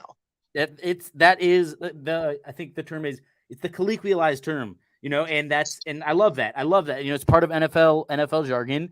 And, also I just want to say, like, who is, and look, he's not a great player anymore, but Josh Norman, I believe, has 20 or so forced fumbles in his career. And I know he wasn't like an amazing corner except for that 1 year in Carolina. But when he was in Carolina and he was the all-pro corner in 2015, do you remember his partner in crime was? Teammate. Yes, I do. Charles Tillman. When Tim Jennings was an all-pro, I think in 2012, teammate was Charles Tillman. In 2005, Nathan Vasher, all-pro. Teammate was also Charles Tillman. So it's like the ultimate talent elevator in terms of a cornerback is Charles Tillman. Well, I would love for you to watch my video. It's like a 20-minute video. I'm gonna send it to you because it's pretty much just saying everything we're saying now. But I'm here for all of the highlights. Oh yeah. It's not Starlark. You said Starlark got a question. Oh yeah, Skylark. Yes. So Skylark is saying, would Mahomes have been the same quarterback if the Bears drafted him over Trubisky? Because it comes down to coaching and who he's surrounded by. I don't think it comes down to coaching. I think coaching is a factor. Yes, I agree with you, Skylark, on this one. Both guys. Does he throw 50 touchdowns? No, but not with the Bears. His shit. Well, okay. See, that's a weird one because for me, he was the third quarterback. No, okay. So for that draft class, people. That's the only year I didn't buy a pre-draft book. So everyone, if you go look at it online, everyone had Trubisky at number one, which I can't fathom. I remember watching Trubisky in college, so I don't know. So I was on. Honestly, I admit it. I wanted Watson. I had Watson number one. I mean, because I'm not gonna lie and say I wanted Mahomes, but I definitely wanted Watson. He went to two national championships. He beat Alabama. Like Nick Saban had a chance to prepare for him twice and couldn't stop him either time. So yeah, it was Watson. Me personally, I had Watson, I had a guy who ended up going last. I think I had the Mason Rudolph or Kaiser? no, I had Kaiser 3. I Could had it have been? Kaiser 3, and I had Mahomes 4, and then I didn't even have Trubisky in the first round. I didn't. And the No, guy who had Trubisky. number I 2, don't understand the Trubisky hype. Even and in then college. the guy who had number 2 was a guy who was taken in the 7th round by the Broncos, whose uncle played for the 0-4 Super Bowl Buffalo Bills. Kelly. Oh, Uh, Chad Kelly. Chad Sure. Kelly, who played for Ole Miss. It was just something I had watched a lot of, SECs on TV all the time, ESPN. But I just thought he was the second best quarterback. But I had Mahomes 4. But my thing with Mahomes was I was like, hey, the Texas Tech thing might bite him in the ass because there's never been an air raid quarterback who's been successful. He's got the arm talent, but I'm like, he has to sit because his footwork is bad. Like he relies too much on his arm. I'm like, he went to the perfect place, but if he sits his whole year, I think he's going to be really good. Of course, he blew it out the water his second year. So Right. I think the only thing that destroys his career, not destroys, stagnates his career with the Bears is them rushing him to being the starter his rookie year. Not Because to some mention, guys we didn't benefit have from sitting. talent on that roster, by the way. Like there And was not a great team. I still think he looks better than Mitch. Like obviously, he Oh, for still looks sure. better than No Mitch. doubt. Well, But I I think if he think went to the Bears, I don't think he would be quite what he is right now. no, he's But not. I think He's not the MVP. I But think he'd be all pro. he's Like, still the guy who are like, oh, the Bears have Patrick Mahomes. yeah, Like I think he'd be a perennial Pro Bowler, occasional All Pro, and eventually probably like I mean he's got his skills are too much to where I'd say like he would never be an MVP. I just don't think he'd be like right now. I'm talking about Mahomes as the number 3 quarterback of all time. Had he I gone to the still think Bears, I wouldn't. He would not be a top 10. He wouldn't crack the top 10 all time right now. Right, like what he's done with the Chiefs transcends anything he could have done probably with any other team. And at the same time, probably that's not like that's not to probably. say that he wouldn't still be good on another team. I agree. I think that he just ends up being a smarter version, a less turnover ridden version of Jay Cutler because of the talent. So Jay Cutler obviously kind of was like he was roughly 1.5 to 1 as far as touchdown turnover. So I think Patrick throws more interceptions, obviously less touchdowns, but it's more like Patrick Mahomes ends up being the first quarterback in Bears history to throw 30 touchdowns. Oh, Something easily. like that. Easily. So he's that guy, but say he throws 30 touchdowns, but he still throws 14, 15 interceptions. Although I will say, if the Bears did pick him that first year, 2017, and they rolled with Mike Glennon for most of the season, although we would have been, definitely chanting for Mahomes to start at a certain point, I think that in 2018, with that defense, if the Bears had gone out and like done the Khalil Mack trade and everything else fell into place the same, I think we would have won the Super Bowl that year. That's a scary team. Yeah, I think that's a scary can you imagine that defense with Khalil Mack, Akeem Hicks in his prime, Eddie Jackson, Kyle Fuller still playing at a high level, Bryce Callahan, and even Leonard Floyd was having a really good year. That defense with Mahomes at quarterback, with Taylor Gabriel, Allen Robinson, that would have been ridiculous. Yeah. I still believe that supreme talent still wins out. Like, I agree. As long as injuries don't occur, like I just think that when someone's so elite that no matter their situation, they find a way to make it work until the team around them make it work, or they find somewhere else to go to make it work. I think Patrick Mahomes, his talent, and also in the NFL as well as college, coaching matters because it's where you put your players. And Andy Reid sitting him in his footwork, like even if you listen to his interviews now, he says, he's working relentlessly with his footwork and that he does a lot of risky things. He's aware, and his reliability, he says, I'm trying not to rely on the fact that I can escape and I can just throw it, that I've got to sit. But even if you look at his movement, like he just ran for the most yards in his career this year. he ran for just under 400 yards. So the athleticism obviously still there. I mean, he's not a 4.4 guy, but he's a guy who can mobility. It's functional mobility. Right. You know, it's what's made separated Aaron Rodgers for a long time. It's what you know, it's kind of like to a lesser extent Dak Prescott has it. It's like there's certain guys who they're not like burners, they're not going to blow you away with their speed, but they are able to make plays in and around the pocket. He's going to get a first down. He's going to get a first down on 3rd and 5 if you give him space to run. Right. But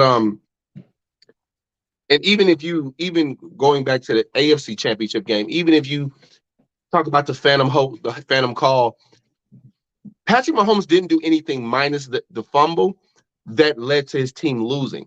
Right. The fumble was insane, by the way. Like, I can't believe he did that. I did. That was like what? Yeah, that was like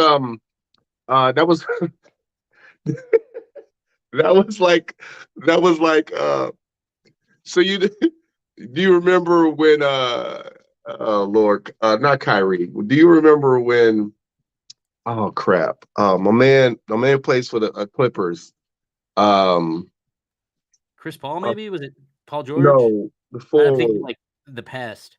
No, he plays for the Clippers now. He played for San Antonio. Kawhi Leonard. Kawhi. Yeah.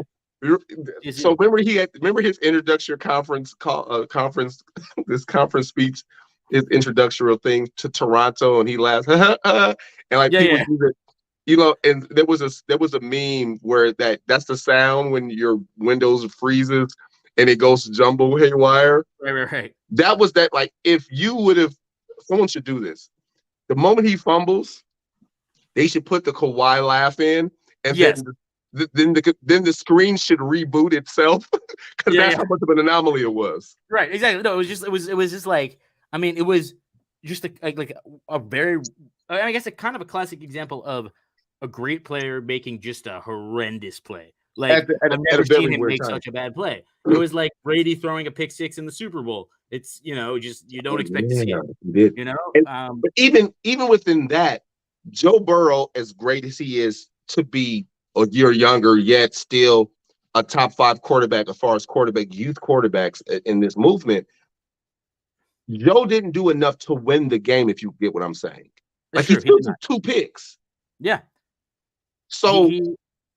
Even for those Bengals fans who be like, oh, it was rigged, like, what about that game was like, yo, my team did enough to win and not to lose, compared to the fact that even if you add the fumble in, he still played better.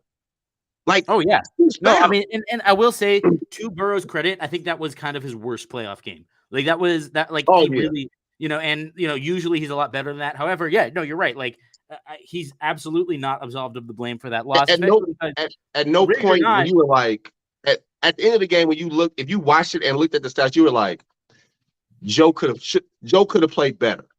Bro, he absolutely could have played better. And I'm not saying like he did play well. He made some huge throws, but we expect more from him. And he did convert that 3-16 late in the game. And the 2 picks don't help, bro. You can't in a game like that. The 2 picks, if you're not throwing touchdowns, it's not helping. No, exactly. Especially, you know, you can't be giving Patrick Mahomes extra possessions. And I will say also at the same time, I think that both teams really should have run the ball more. And I think that's why, you know, that being said, you know, Andy Reid won. So. You know, as the weather gets colder, Andy Reid he's the only coach to throw the ball less and less when the weather gets cold. Yeah, I never understood that. Especially because Pacheco's a beast. Bro. He's a good player. I've never seen a guy run the ball so much early in the year to run it less when he gets. Is this like the key to being a good coach? All you got to do is like actually instead, when the weather gets cold, you want to run the ball less. Is that is that the secret strategy? Like is that the secret to me that's the Andy Reid matrix is he runs the ball less, and he has clock management issues. People forget that. Big time. I think the Chiefs were almost depleted of timeouts late in that game. And it cost them a trip to the Super Bowl last year. Is early in the game, Michael Burton did not get a first down. The Chiefs called timeout, and then they challenged. And they realized he did get the first down. But then they realized, wait a minute. Like late in the game, they ran out of time before the end of the first half. or no, not late in the game, late in the first half, they ran out of time on that Tyreek Hill reverse play, and they couldn't call timeout. They could have used it from earlier, and it's just like, yeah, like little things like that have costed I don't know, Andy Reid in the past, and he got fortunate that it didn't happen this game. I will say also, like, wait, I'm sorry. Go ahead. No, I was just gonna say, all the coaches on the NFL staffs, there's not a coach who's like the timeout coach. Like, your job is to make sure that Andy Reid's on the mic. He's like, I'm going to call timeout. He's like, no, coach. We need it. Like all the coaches who do all these statistical analysis, there's not one coach who's like who's like the clock coach. All these coaches, guy. Yeah. All the coaches, the DB coach, the safety coach, side linebacker coach, even in college, there's not. Well, college you don't need it because you forget first downs, so you get the clock stops until you reset it. There needs to be someone in the NFL who just gets hired to manage the time. Oh, I completely agree. I also think, like, there is a part of me that thinks that before a coach gets hired, he should have to play a game of Madden just to see how he manages the clock. And I know that sounds insane, but it's just like, I want to see what he does. A simulation in clutch. How do you manage your timeouts? How do you call a Madden game? Because timeouts, unlike high school and college, they are more crucial in the league. And there's nothing worse. There's nothing worse than, like we said earlier, an hour ago, being sent the San Diego Chargers having Phillip Rivers, and you've got 90 seconds to score, and you've got one timeout, and you got to go 80 yards, bro. Yeah. There's nothing worse. It's a big problem, and obviously you need two timeouts with 80 yards to go with 90 seconds. Yes, 1 or 0. No, bro. There's no way. You better hope you have Mahomes back there or Brady, because otherwise you're pretty much fucked. And it's like, and yeah, I guess in the case of Rivers, or no, I mean, in college it's different because you clock stops after a first down. First down. But in the pros, it's a little different. I want to real quick before we're going to probably wrap up pretty soon. First of all, I want to say this has been fun. I've had a great time. Always great talking to you, Coach. Appreciate it. Absolutely. I want to address some of what Skylark is saying about Cutler shafted by the Bears, choosing Trestman as head coach over Arians. Went through a bunch of head coaches and offensive coordinators. On top of that, bringing into a bad offense, because look what he did. So many yards under Shanahan.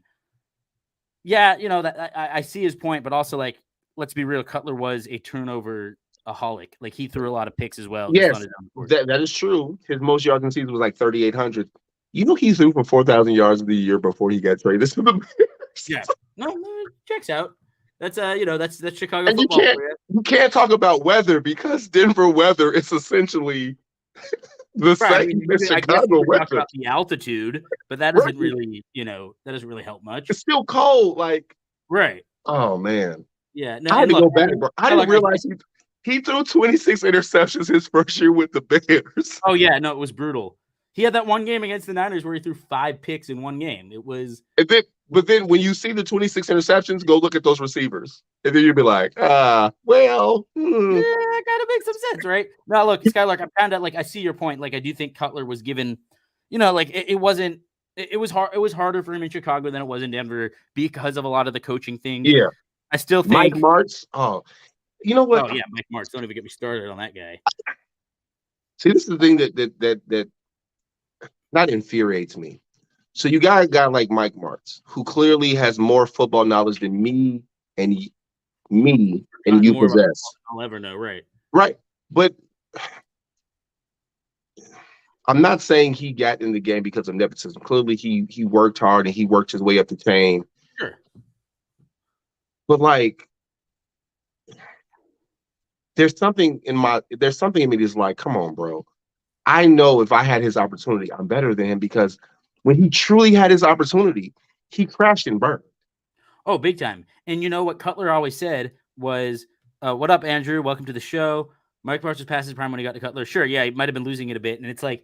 And the game was different, too. The game was different, too. The game was different. Not calling audibles. And Cutler said on Pardon My Take at one point, he said something like, Martz basically called plays like it was Madden. And, he was like, he didn't realize, like, these are actual people, like, you can't just call 4 verts all the time and expect things to go well, because it's like you're gonna have to, like they have to recuperate. Like they're getting beat up by defenders as they run downfield. So it's just like, Mike Martz kind of the game did pass him by a little bit by the time he was with the Bears. Mike Martz's best years was when he had Torrey Holt, Isaac Bruce. I'm going to sound like a hater. When he had a quarterback who should not be in the Hall of Fame, but he had. No, that's fair. No, that's not a terrible take. We're not going to do it today, but I can give you a valid case why. I'm sorry, why the Americans' heartwarming story, why he should not a Hall of Fame quarterback. But he had one of the freakiest athletes who had the most unathletic body in the world, Warner. Not Kurt Warner. Bulger. Marshall Faulk. Marshall Faulk. Right. There's also an inside joke where Marshall Faulk does not look athletic. If you saw his body in his prime, he doesn't have a six pack. He's not chiseled. He just looks like a guy, but like his ability is. He was so fluid.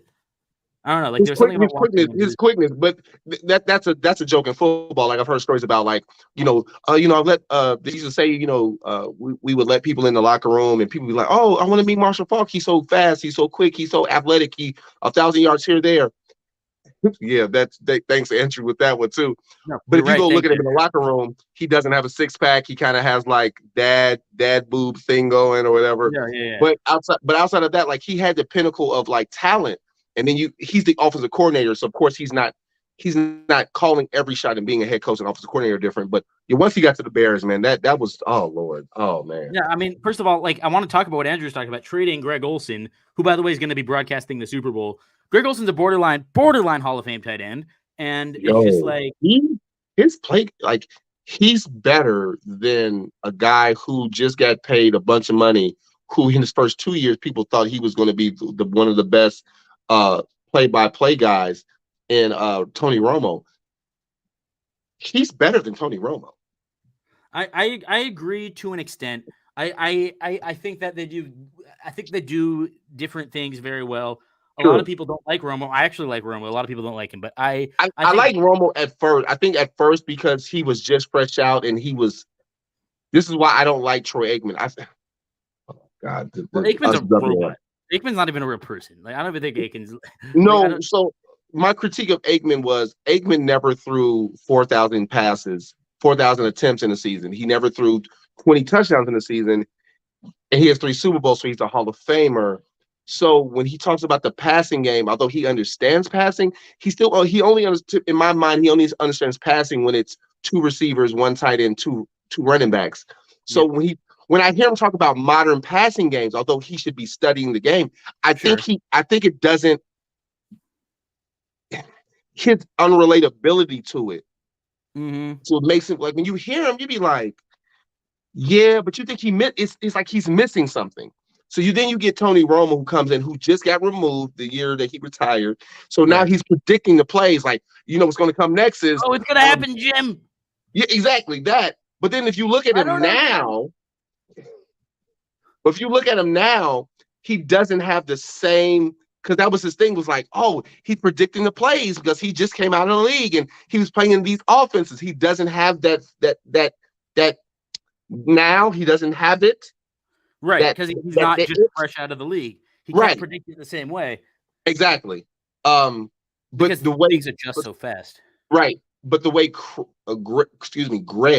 Greg Olsen does it is like, it is different. It's even like I think Daryl Johnson is a better guy than Troy Aikman, but I think my favorite is still Mike Tirico, but he doesn't do color. But you mean the Italian Stallion?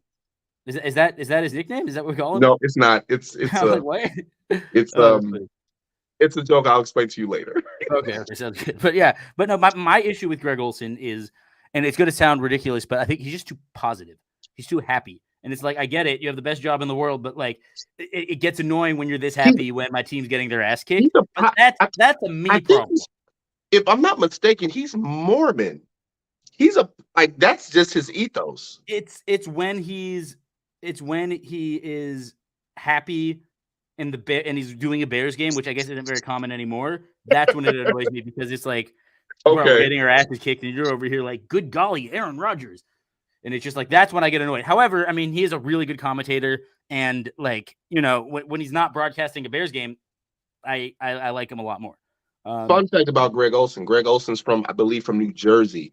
Greg Olsen was about to go to, if I'm not mistaken, he's Mormon. He was going to go to BYU, but he went to Miami instead.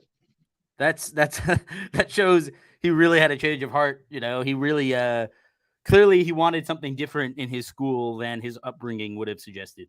I think that's. He just would have been a 28-year-old tight end because you got to take that mission. You got to take that mission when you're going to be what? Yeah. Oh man, honestly would have changed the course of the league. But no, he was. I think I consider him a great tight end. He and Cam, he was the only consistent, solid receiver for Cam Newton for a very long time. Oh man, I can get into why Cam was underrated his Super Bowl MVP season. Bro, his number one receiver was Ted Ginn Jr. But okay, never mind. I can do this all day. But look, I will look. I got a friend, a buddy of mine, huge Auburn fan. His name is Justin. I'm gonna have him on the show sometime, and we could have a Cam Newton episode where we just talk about why Cam should be in the Hall of Fame.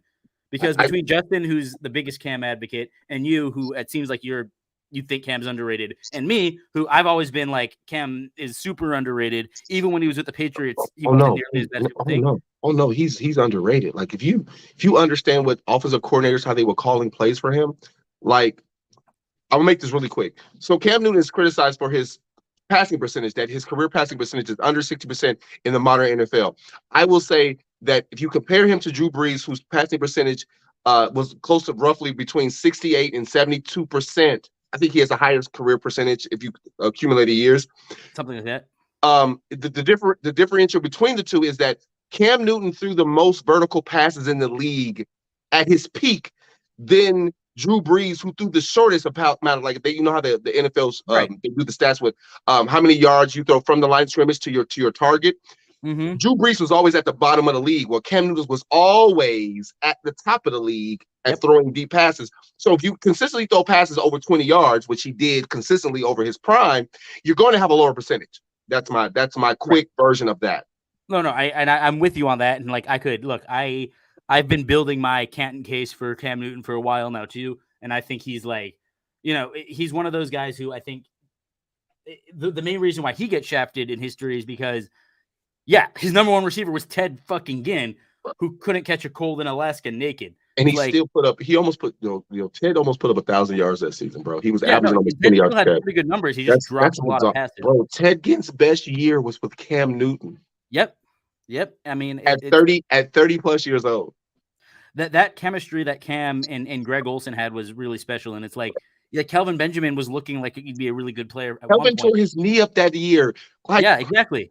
Cam made the Super Bowl without a guy whose first 3 years were actually solid compared to what he is now, because he's out of the league. He tore his knee up. He essentially tore his.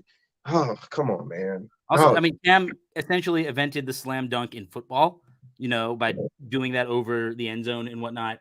I think Cam is greatly underrated. Cam's greatly underrated. I think if people were so awed by it, but his crashing, his decline was so shooting star like, essentially, right? That it's very it's unfortunate.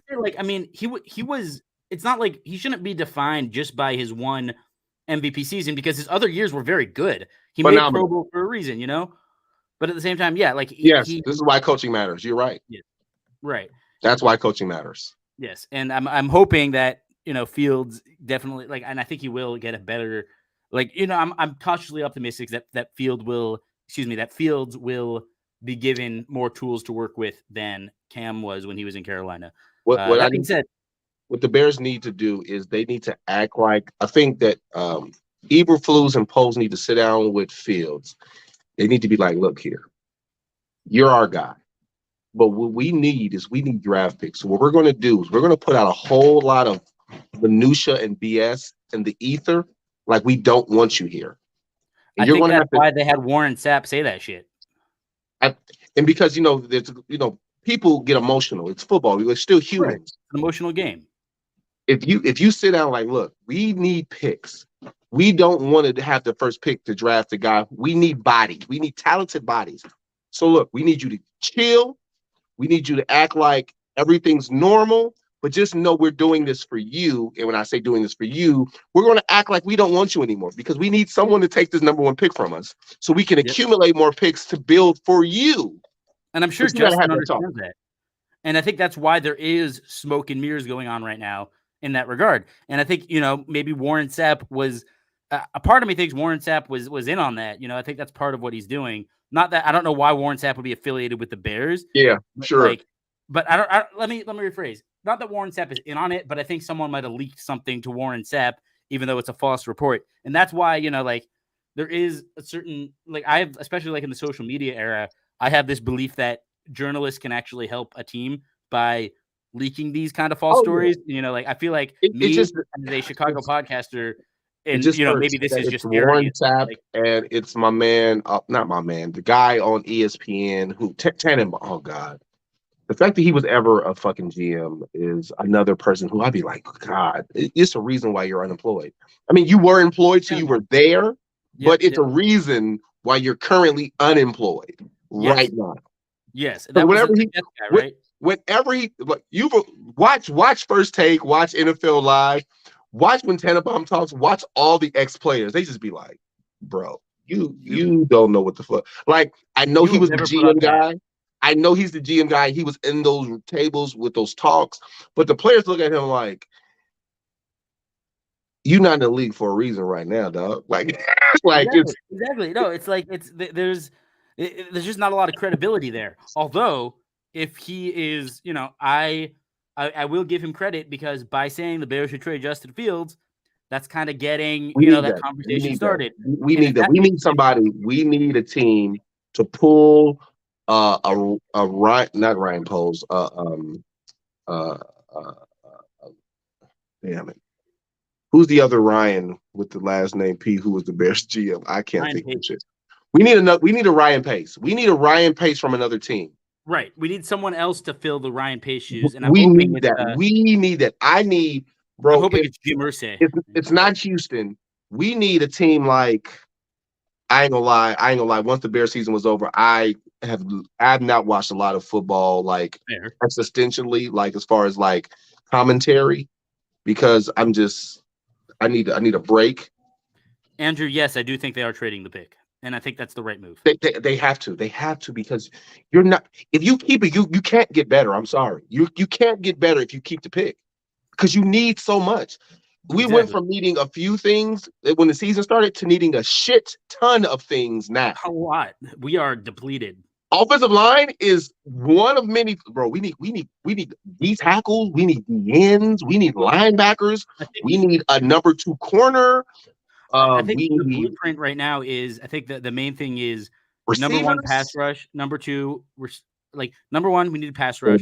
Number 2, got to get a number 1 wide receiver. Hello, welcome to the show.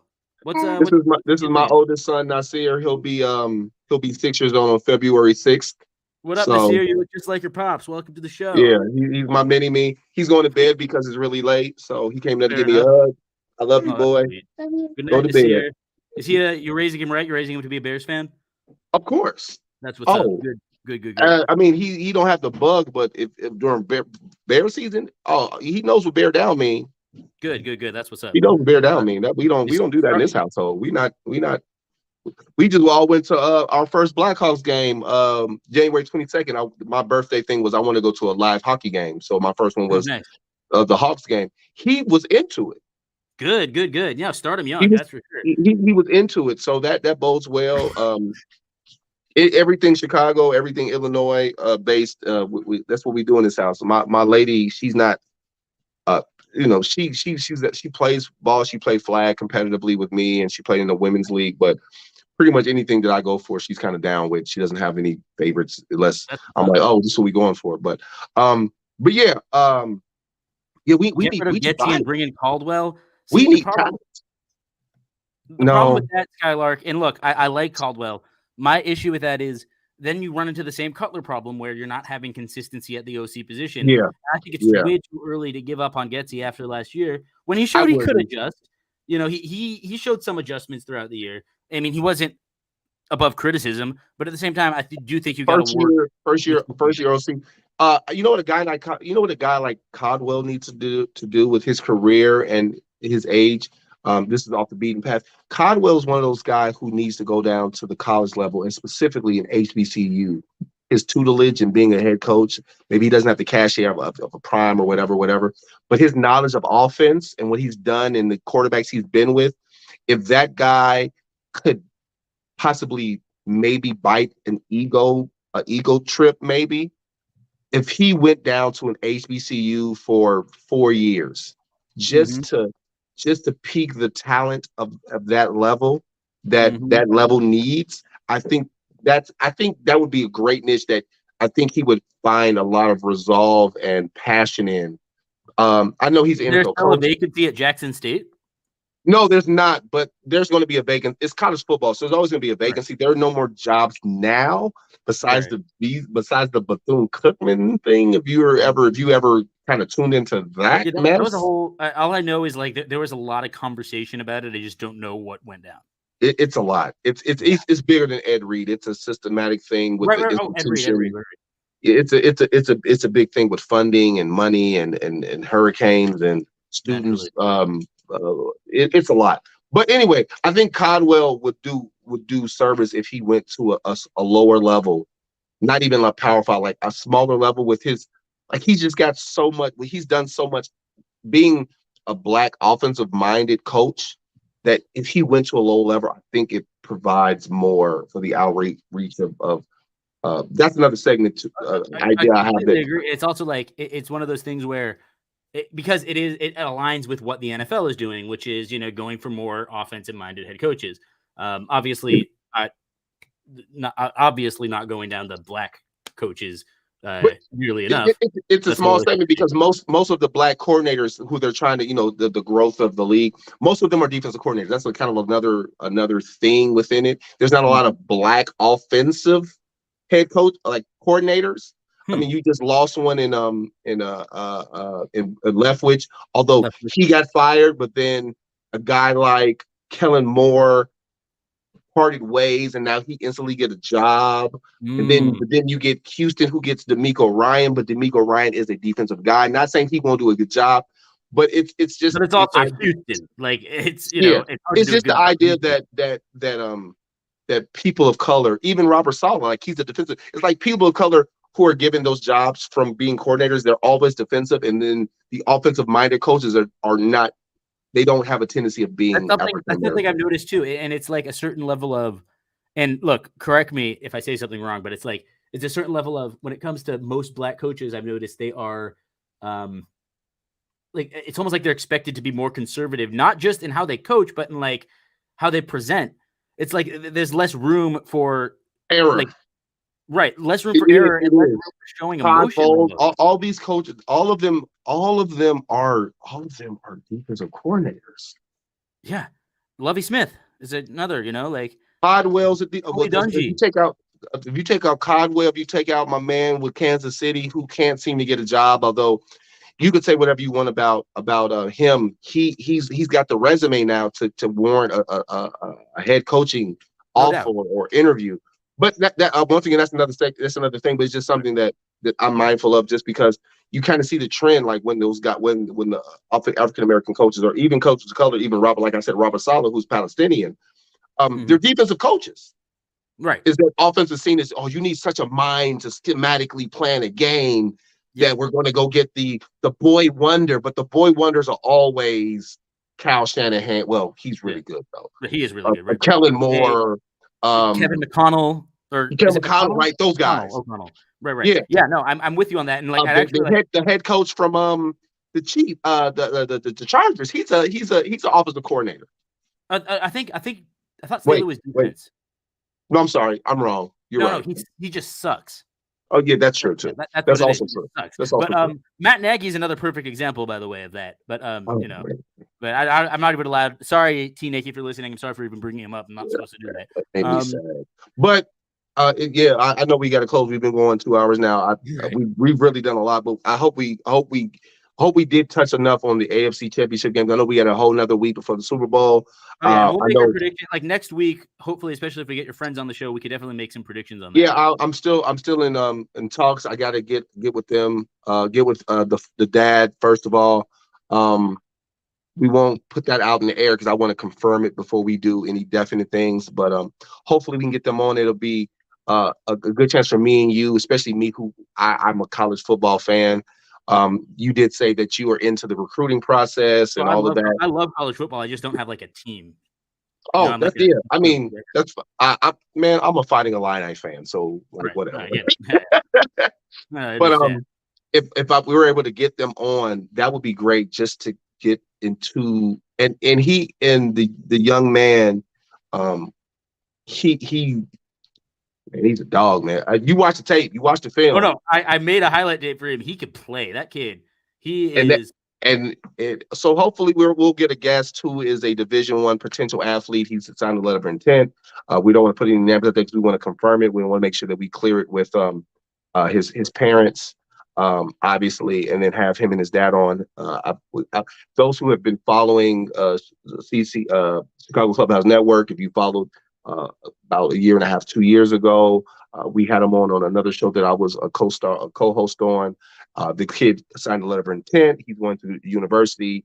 He ended up finishing his high school career being a 4-star athlete, which is, I mean, it is what it is.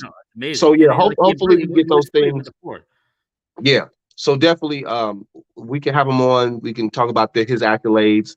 We can talk to his dad and kind of get the current state of the NIL and the recruiting and the travel and all that other stuff. So yeah, also, that's fun to just talk Super Bowl. You know, like get a Super Bowl picture. That too. I'm not ready to make mine. You know, I still have another week.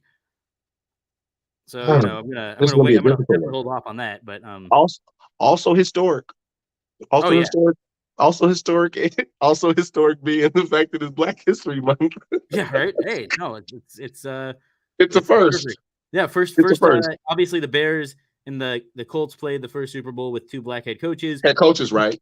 Right, and this is the first Super Bowl with 2 black quarterbacks. 2 African American, yeah, two black head quarterbacks. So it's good. If you read the comment section on like a Fox Sports post, it'll be like, "Oh, I just see 2 great quarterbacks," and it's just some white guy in his car with a cigar. And it's I get it. I get it. I get it because it's not something that's mindful in the regular lexicon of the world. But trust me, man. The brothers over here, we talking about it. We are very mindful. And not to tip anything off with that, even within that subset, it's another subset of who you go with and why. But that's a 2 different Americas thing as well. Like right, and that's a whole separate conversation, and that's where we kind of teeter on the oh man, we might lose half our audience kind of thing. However, I think it's worth it. You know, you can't talk about sport like people who say keep politics out of sports. It's like no such thing, man. You can't do it. You can't. Secondly, you can look at the history. It's it's these owners, you know, it's some of the players, the coaches to an extent. It's like, look, I know people like to have blinders on, right?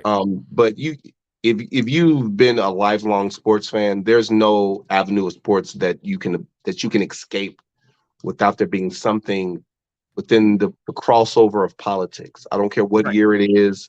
I don't care what war it is. There's always. Factually always been something within the world geopolitics or inter United States politics that is a factor within our sports lexicon. And I know we all want to I want to forget about the world around us, and that's great, but that's not reality. Right. But no, I'm with you on that. And you know, and that's, you know, hopefully as the show continues to grow, this could be kind of like a platform for that kind of conversation, because the important thing is conversation. Like, you know, one important thing about sports is that it stimulates these kinds of conversations and helps people to grow. Man, look, man, in this world, bro, sports is just as divisive as religion is, man. That's a fact. No doubt. Go Google, go look for the folks who don't know. I know this ain't a soccer country. Go Google European soccer, bro. Like, Oh yeah. Oh my God. And look at like Brazil. Like, I mean, I'm pretty sure they lost like I remember them losing a World Cup game by 7 points, not this year, a few years yeah, back. to Like Germany, I'm to pretty sure was Germany. it Germany? I don't know. Yeah, Someone like fired their like prime minister over a loss. It was like, bruh, it ain't that serious. But like players have had assassination attempts for on right. goal in the World Cup. So Yeah. look, man. And look, I guess, like on that subject, like to kind of wrap things up, a good friend of mine recently just came out to me as a Packers fan, and I told him I'm gonna need to reevaluate our friendship. Like that's gonna, obviously, after a couple days not talking to him, we're good now, and we're just not gonna talk 2 Sundays a year. But it's like, Where's he like from? it's a divisive game. I don't understand. I get Cowboy fans. Thanks, Andrew. I get Cowboy fans the country over. I get why they're Cowboy fans, especially because people don't know this. Cowboy fans have gone, like, if you're a Cowboys fan, you ain't won in 20 something years. So if you're a Cowboys fan, you're a real one. But I don't get Packers fans out of Wisconsin. I don't get it. Yeah, right. Like, what are you rooting for, the toilet paper capital of the I world? don't, Like, I don't get it. really? No, I'll tell you what it is. They're not Packers fans. They're Aaron Rodgers fans. They just don't know it yet. I can respect that. But they don't know it yet, though, because once Aaron Rodgers leaves and they're stuck with the Packers, they're not going to have a great quarterback. They won't be a very coveted free agent destination. I've never wanted the Patriots to win any Super Bowl in my life, but two. The one in '96 when they played the Packers. Thanks, Skylark. You're the man. Thanks for tuning in. Hope you keep doing it. And the one where Randy Moss was on the team. I was a Randy Moss fan. So wherever Randy Moss went, that was my team, second to the Bears. I will say I rooted for them. I switched allegiances like at the second quarter, but in the Patriots Rams the second time when they played the LA Rams, I wanted the Patriots to win, and the reason is that was the double doink year, and I didn't want anyone to be happy. I wanted everyone to just be mad. Like, I didn't want the Rams to get their satisfaction. I just wanted.